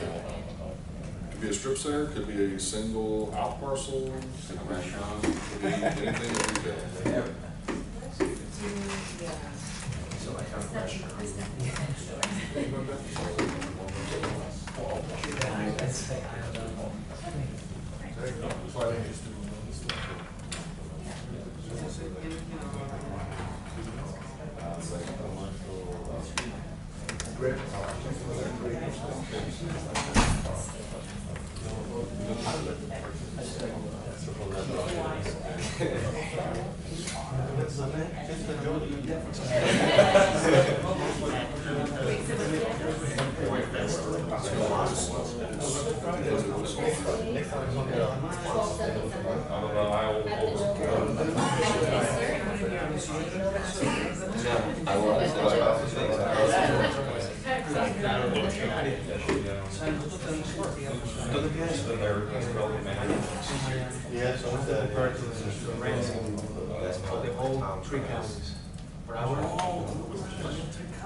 Pero puedes jugar el área inmediata, cerca de los Broward, y you convert that to Broward, to West Palm Beach, porque siempre los condados están always connected a su extent.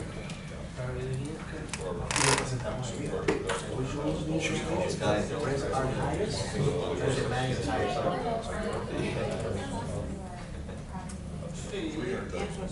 Y después lo comparas con Miami, Dorados,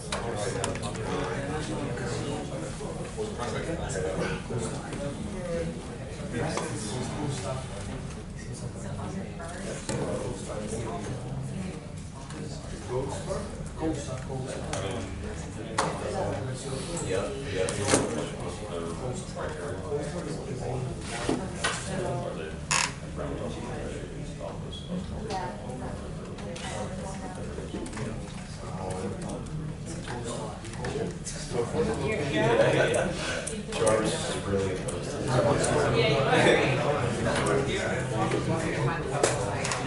That's 3.5.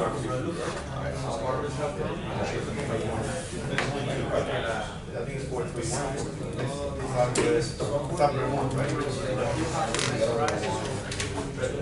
And no, I go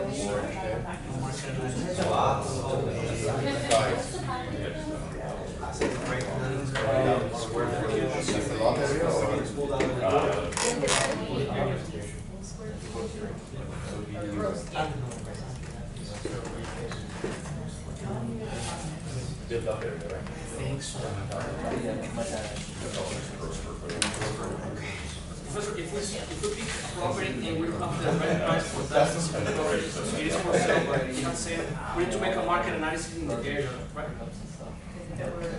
And about the occupancy rates, Same sort of thing.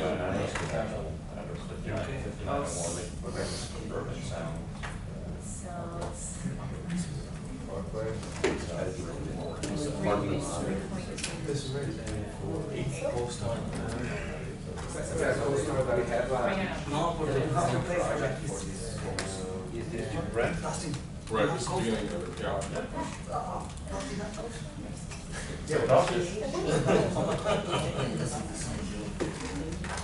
That's the easier one, you get a free lieutenant account, and that's an easier. So just to be clear, make sure that I'm being as clear as I can possibly be. What you are, in essence, in the beginning stages of doing is you're basically trying to put together the key components of an operating statement for this property, okay? So you should be identifying its potential gross income. You should be identifying vacancies and collection losses. You should be identifying other income. You should be identifying total operating expenses. You should be identifying net operating income, annual debt service, getting down to before tax cash flow, okay? That is what you should be doing, okay? For the property that you find. It's basically identifying those numbers for that property.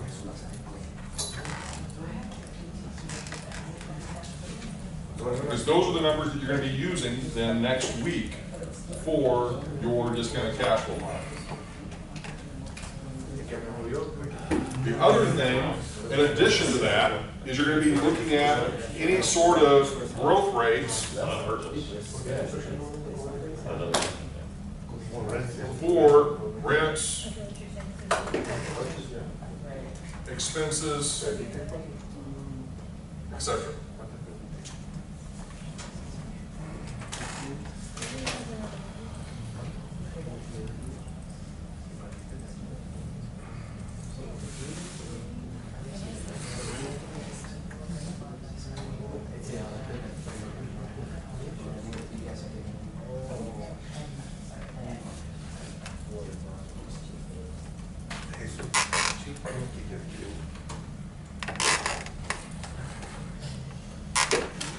Another way to look at it is, what have we already done that does that? The simple financial feasibility analysis model. So you're basically finding the variables go into the model for your property.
Yeah, I was trying to rent a door from him too.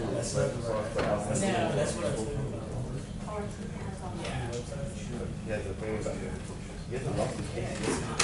We're just aware of how email me so we get in contact.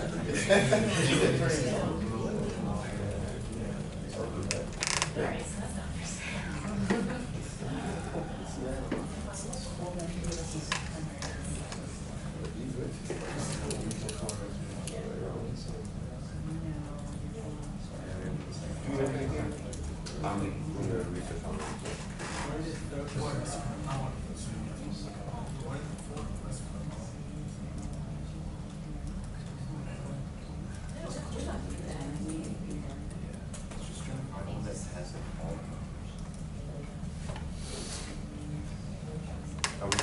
service space or just a regular? That's I found.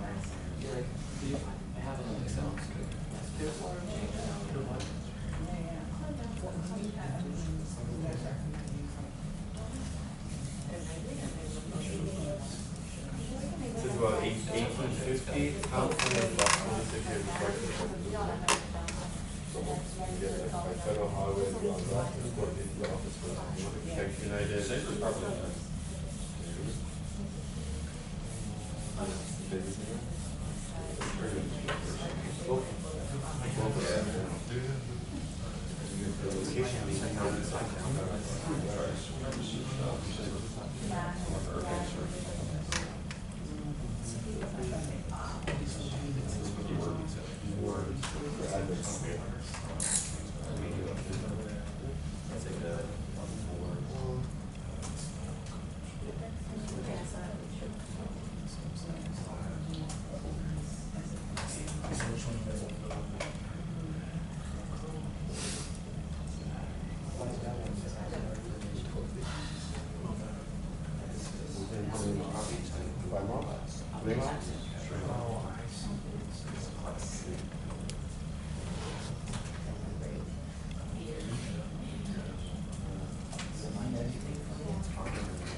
Commercial, yeah, 85 they usually consider like 5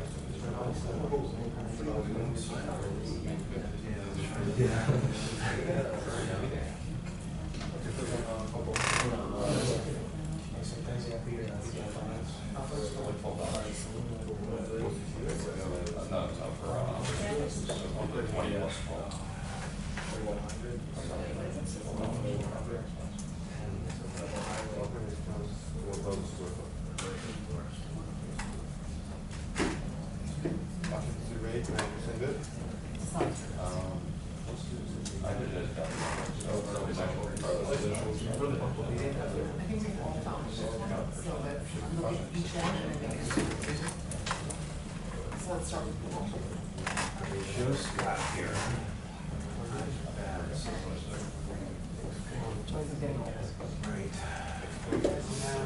Financing.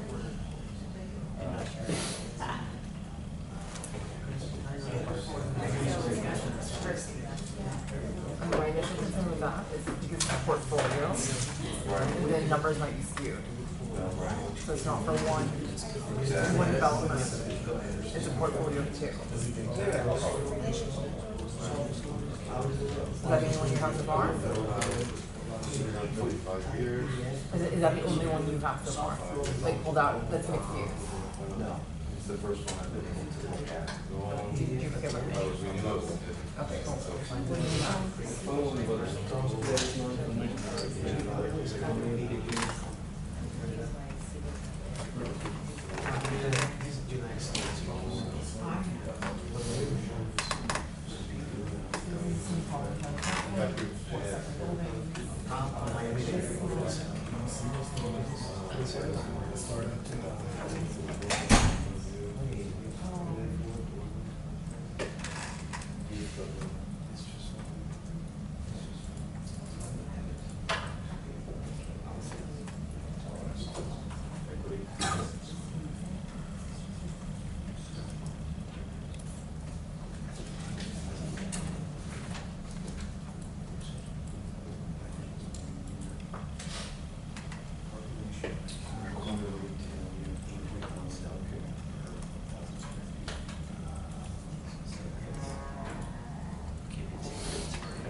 have CDU.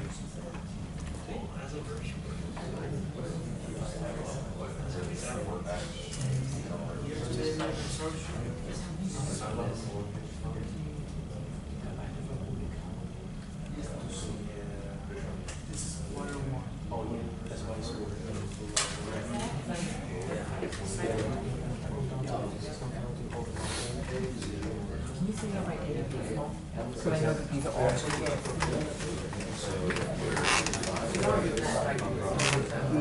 Okay, let's start with bits and pieces of this. All right, so one of the things I asked you to do at the very beginning is to look at rental rates. And as I said, in a lot of cases, office space may be, in many cases, quoted per square foot per year as sort of a gross rent. Doesn't have to be that way, but in many cases it's that way. Whereas multifamily residential is usually going to be quoted per square foot per month, not per year. That's usually a net rent. Industrial per square foot per year, usually triple net. Retail per square foot per year, triple net, but also in many cases a percentage rent tacked on top based upon the dollar volume of sales.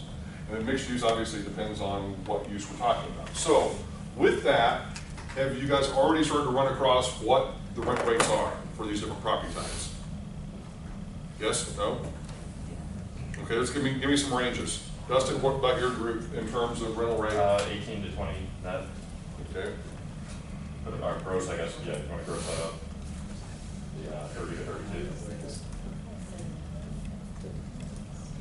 Okay. Multifamily residential. Where's that group? So that's about $1, $2.50 per square foot per month. I'm sorry, what was it? $1, $2.10 per month. It's probably that's probably gonna be on the low end. It's class, is it class? Yeah, it's Class C. Okay, yours is Class C. Yeah. Okay, all right. So $1, $1.10. But on the high end, in many cases, up to $2.50 a square foot. Yeah. So up to, Yeah, you can see that like Boca, for sure. yeah, up to like $2.50 per square foot per month. These are also townhouses too, so. Okay. 1,600 square feet. Okay, industrial group? 5 to 8. Okay.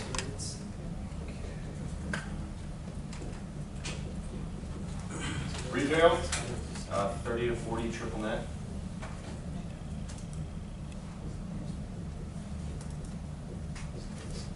Okay, and then mixed use, what have you guys look at? Have you landed anything yet? No, No. still kind of looking Okay. down Miami now. Okay.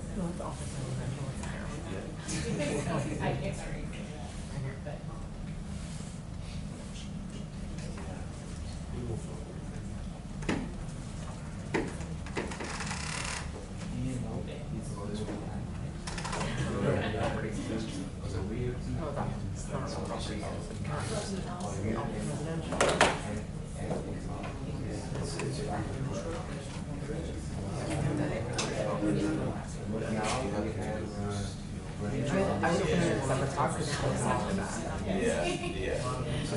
Open it in a separate tab because there's something wrong with it.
Yes, around mainly.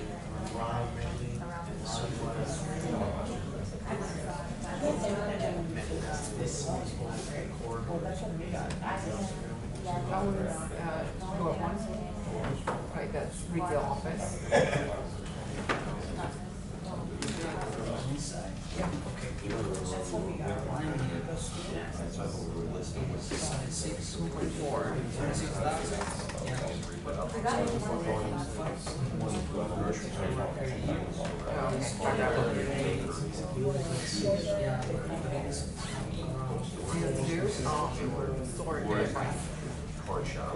Price we wanted above, let's say 3 million. But yeah, you have our loans. There you go.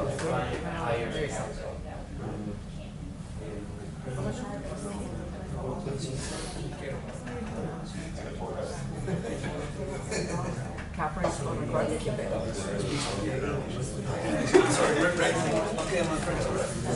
Condo office work. Condo, yeah. That's all I'm looking at right now, office line, live more, so that is technically mixed use. Or you can ask him to give you a list of all the warehouses, all the industrial spaces. I mean, I do it to understand more the market. You can develop like a property. You get bored all the time. Less than an acre. That's your job.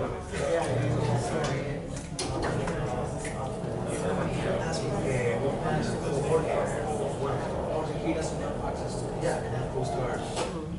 I don't know, limited version of Coast Guard. Look.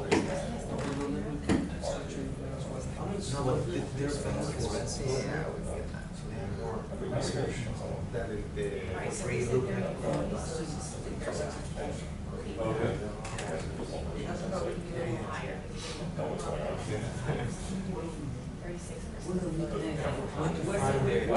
Right property, but And buy to occupy, what was the price on this?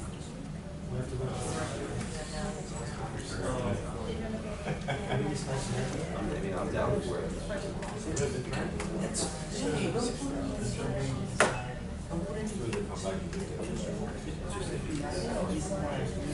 Law. Yeah, it wouldn't count. Okay, so this is obviously what I sent you the other day in terms of the construction cost estimator. So take and apply this to your particular project type. Let's just sort of see what we come up with in terms of the values. All right, so the first particular one was office. So see what the choices are here for office. All right, so what category is your group going to fall in terms of the building height? Let's do 4-7. Okay. And are we in Fort Lauderdale? Boca. Okay, let's see if it's got a choice for Boca. And apparently it does not have a choice. Then they have West Palm. And let's leave all that as is. Square footage. 3,000.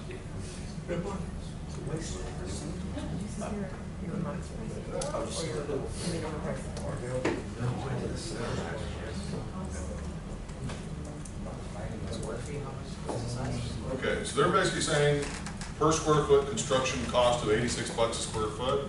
Does that seem anywhere close to what you think it probably would be or not? Ground up. Well, we're talking just, yes. Building, not land, not land, just building construction costs, shells. Yep.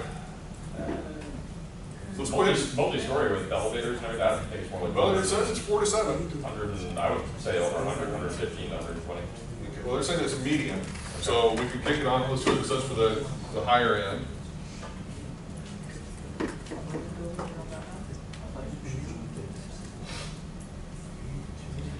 Okay, high end is 114. That sounds cool. Okay, so let's see. So $114. Let's just keep that per square foot construction. Okay. All right. Second property type was what?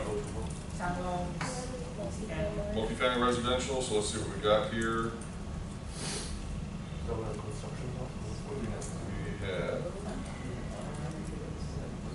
We're going to do apartments. Probably like what, 1 to 3 stories? Yes. Okay, and what city? Close three. Yeah, let's see what they got a choice of. I did Fort Lauderdale. Okay, we'll go with Fort Lauderdale. And the high end? No. Oh, it's like your group was the low end, okay. All right. Oof, that's really low. Wait, we're in the square footage. Let's go with median. 56. Still pretty low.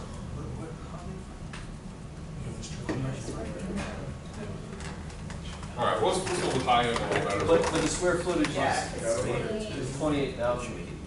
75. Okay. What was group 3? Group 3 was what, industrial?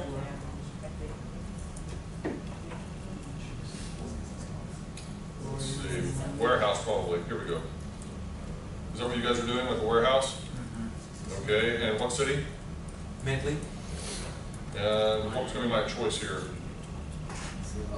Miami. Yeah, Miami.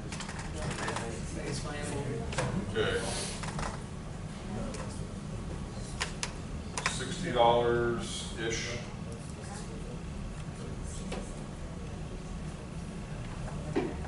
Yeah. All right, and then we have retail.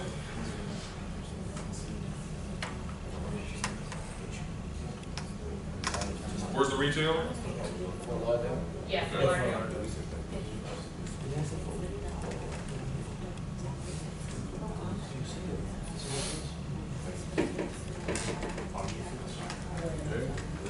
128.5.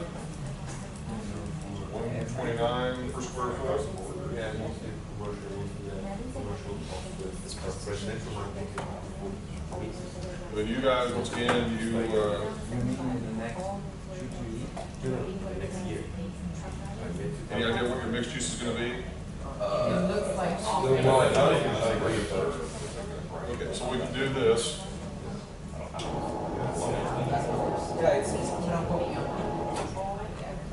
Okay, so we're doing office and retail.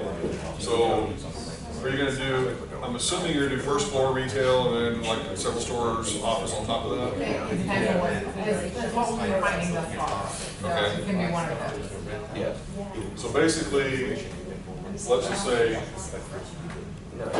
75% office, probably 25% retail. Basically a 4-story building, Yeah, probably. top 3 stories be office, bottom floor be retail. Exactly. Okay. All right. Now, one thing to sort of take note of here, and this actually helps to kind of illustrate something, but just look at just the per square foot construction cost on these. What does that inherently begin to make you think? Just with no other information at all, but just the construction cost by property type. Now, realizing, yeah, we've got the regional differences, but that sort of thing, but doesn't this pretty much come out the way that you would think it would, in one sense, that what is your least expensive property type? Yeah. Because, I mean, what is industrial? It's basically 4 concrete walls, concrete floor, concrete ceiling sort of thing, big open space, not a lot of finishes. So yeah, you would expect that to be $60. That probably doesn't fall too far away.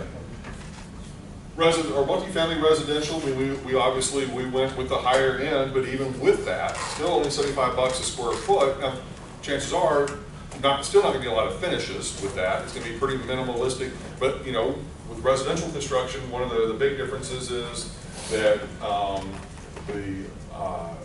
sometimes the quality is such that it's not going to last, and it's more residential quality than commercial quality. So in many cases, the components are less expensive, I guess is what I'm saying. So that one is next in line. But this one could obviously be a heck of a lot higher than that, depending on if you want to put in some high-end finishes. Then we go on to office, and this also is going to depend on what are the finish out, requirements to obviously bring it up to occupancy for a specific tenant.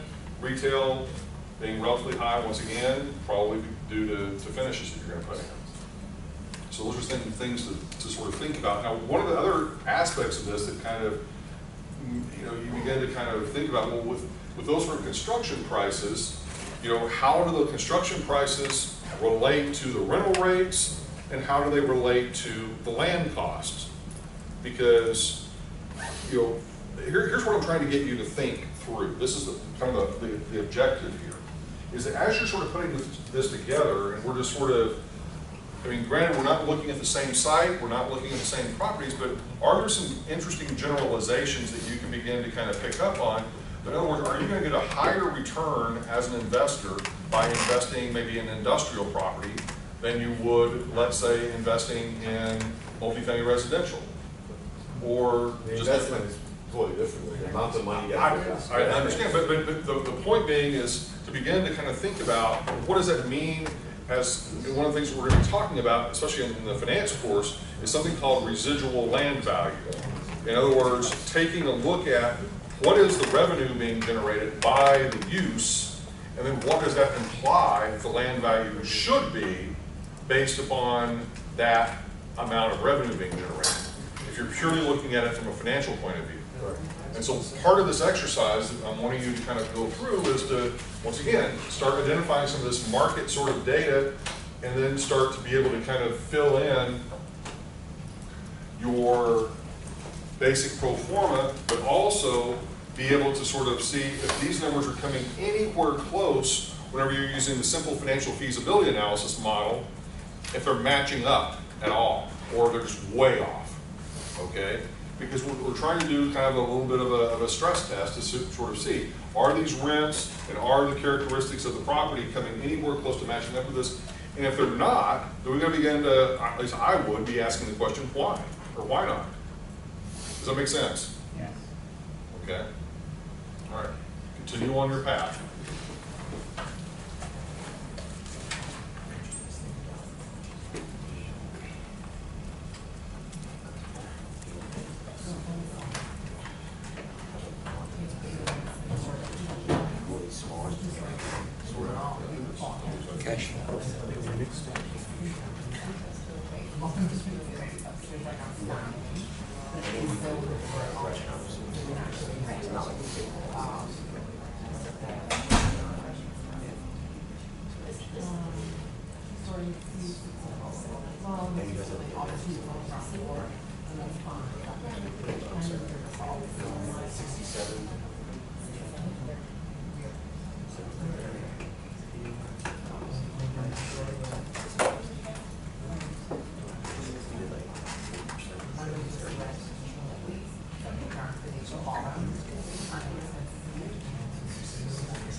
Are you right, Carter?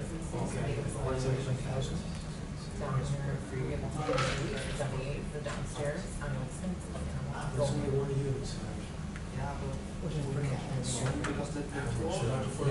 the name of that model? You said you guys want to do it in finance? To kind of see which ones like the big ones. Residual land value. It's an open space, so they count it as one use. But we have more than we found this one.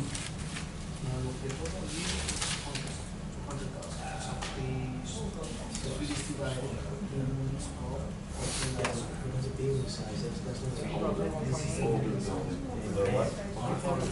I just think square footage. Jarvis, page 312. Yeah, that's how it was all the time. You do it once, and it's basically different plans. And you don't have to worry about something else. Worry about getting your payment from the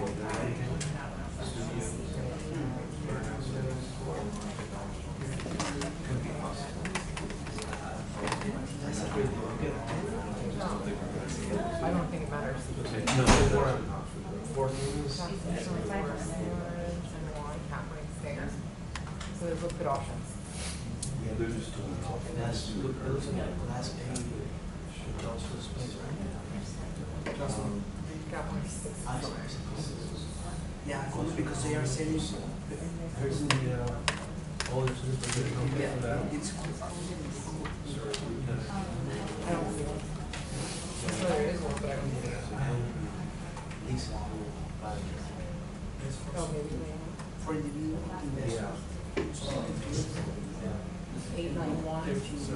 Yeah.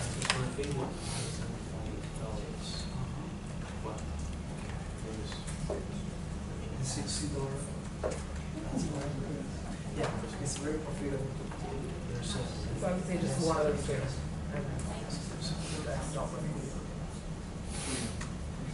For the weekend, the $60 per square foot for industrial space. Right. But here in Hilton, we found this property. Yep. And it's $100. So we're right, essentially, depending on what the rental rate is. $10.8 per square foot. And that's probably why it's a little bit more expensive. It's a newer property apparently. Probably is 30%. Yep, per unit, yeah. So it's a different, Type of product, yeah. it's brand new, so that's why it's Right. very expensive. Yep. Okay, let's take a couple of these and let me give you an example of what we're trying to run through. Obviously, with the simple financial feasibility analysis model, you can play around with this. I'm trying to give you some ideas and ways to approach this. Okay? So, you could, like with your construction cost, one of the things that you could do is you could say, all right, let's go up here for site acquisition cost. We'll type in a 0 for that, but for construction cost, instead of putting in the total construction cost, we could actually put it in per square foot. Okay? And so in this case, we'll start with the first property, $114 a square foot. All right? Then we kind of go down and once again, loan to value ratio, interest rate, we kind of leave all that alone for the moment and not do anything for operating expense. We'll put in something there.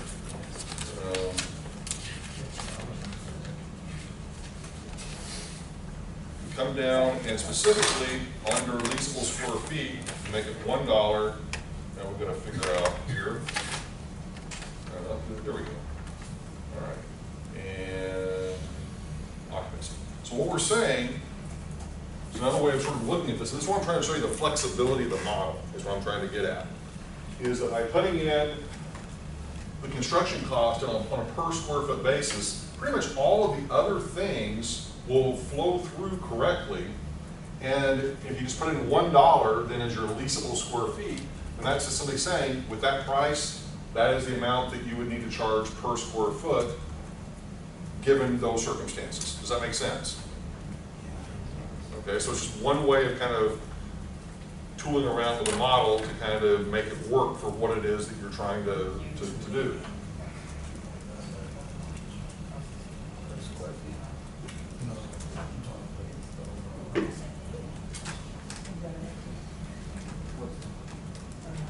Oh, you're saying what that one?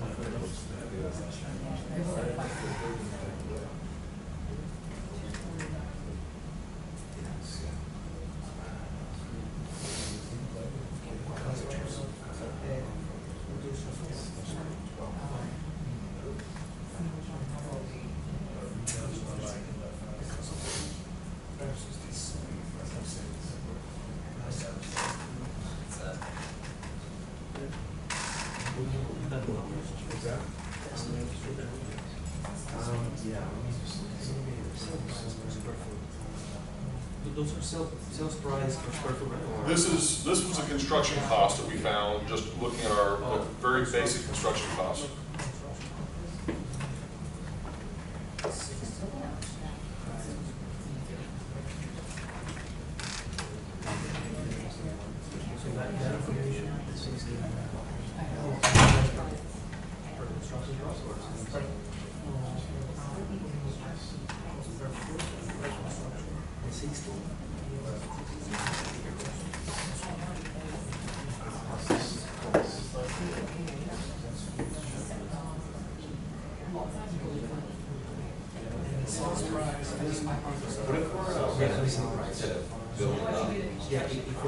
Then you still have you can make technically the land cost include the actual acquisition price, and the construction cost would just be renovation cost.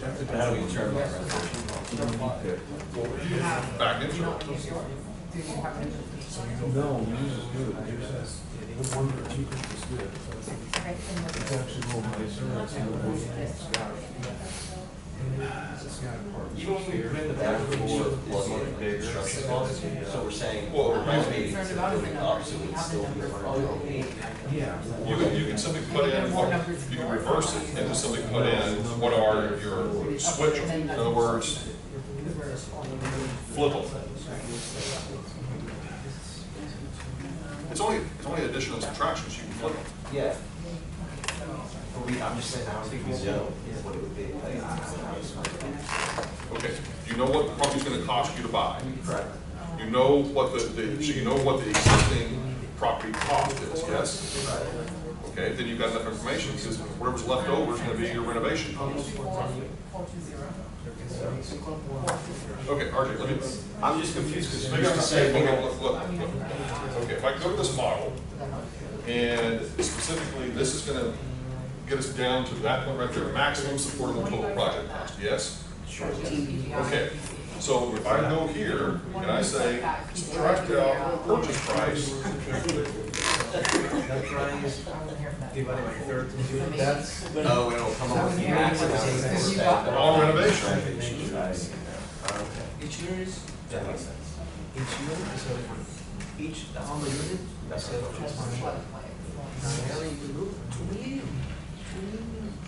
Yeah, it's 30 units. See, every unit is 14,000 square feet.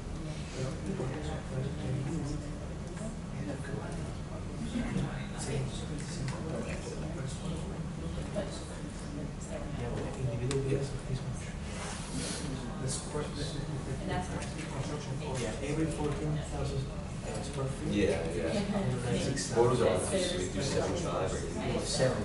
Okay. 70. Included by it? No.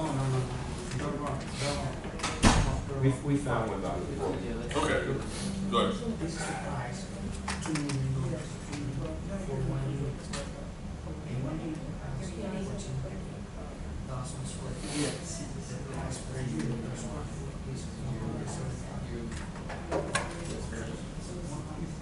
This is the price. Yeah, the selling price. Yeah, that's no 496. That is very expensive. And it's so high, just with the operating expenses. I guess that's it. Or it's not a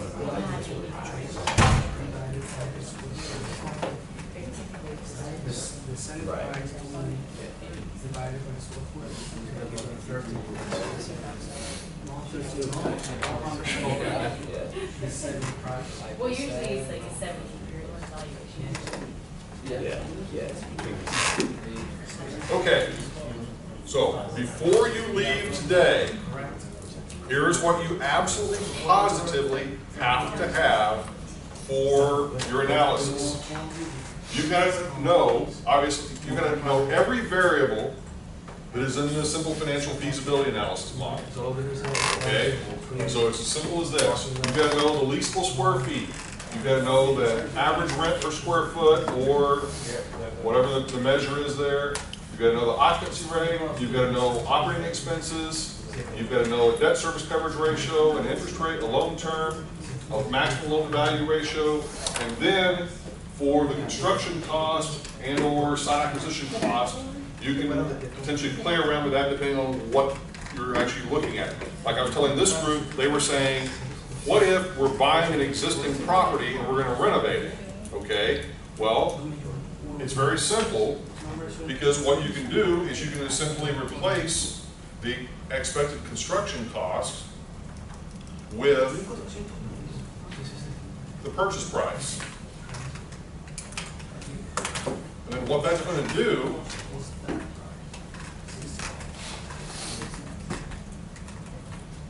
is that's going to leave you with the maximum amount for renovation. Does that make sense? Whoops.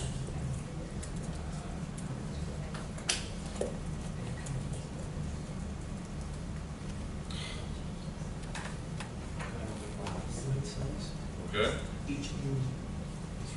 Good. So we're basically taking the building and we're splitting it into three. Okay. So we don't have another consistent occupancy rate, is that like a rule of thumb for retail as far as occupancy rate go? Isn't like 11% or something like that?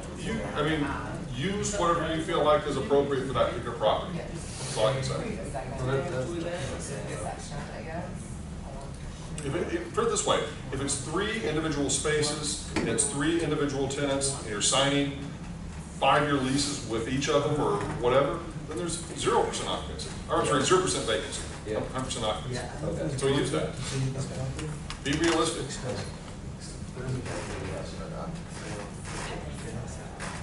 Okay.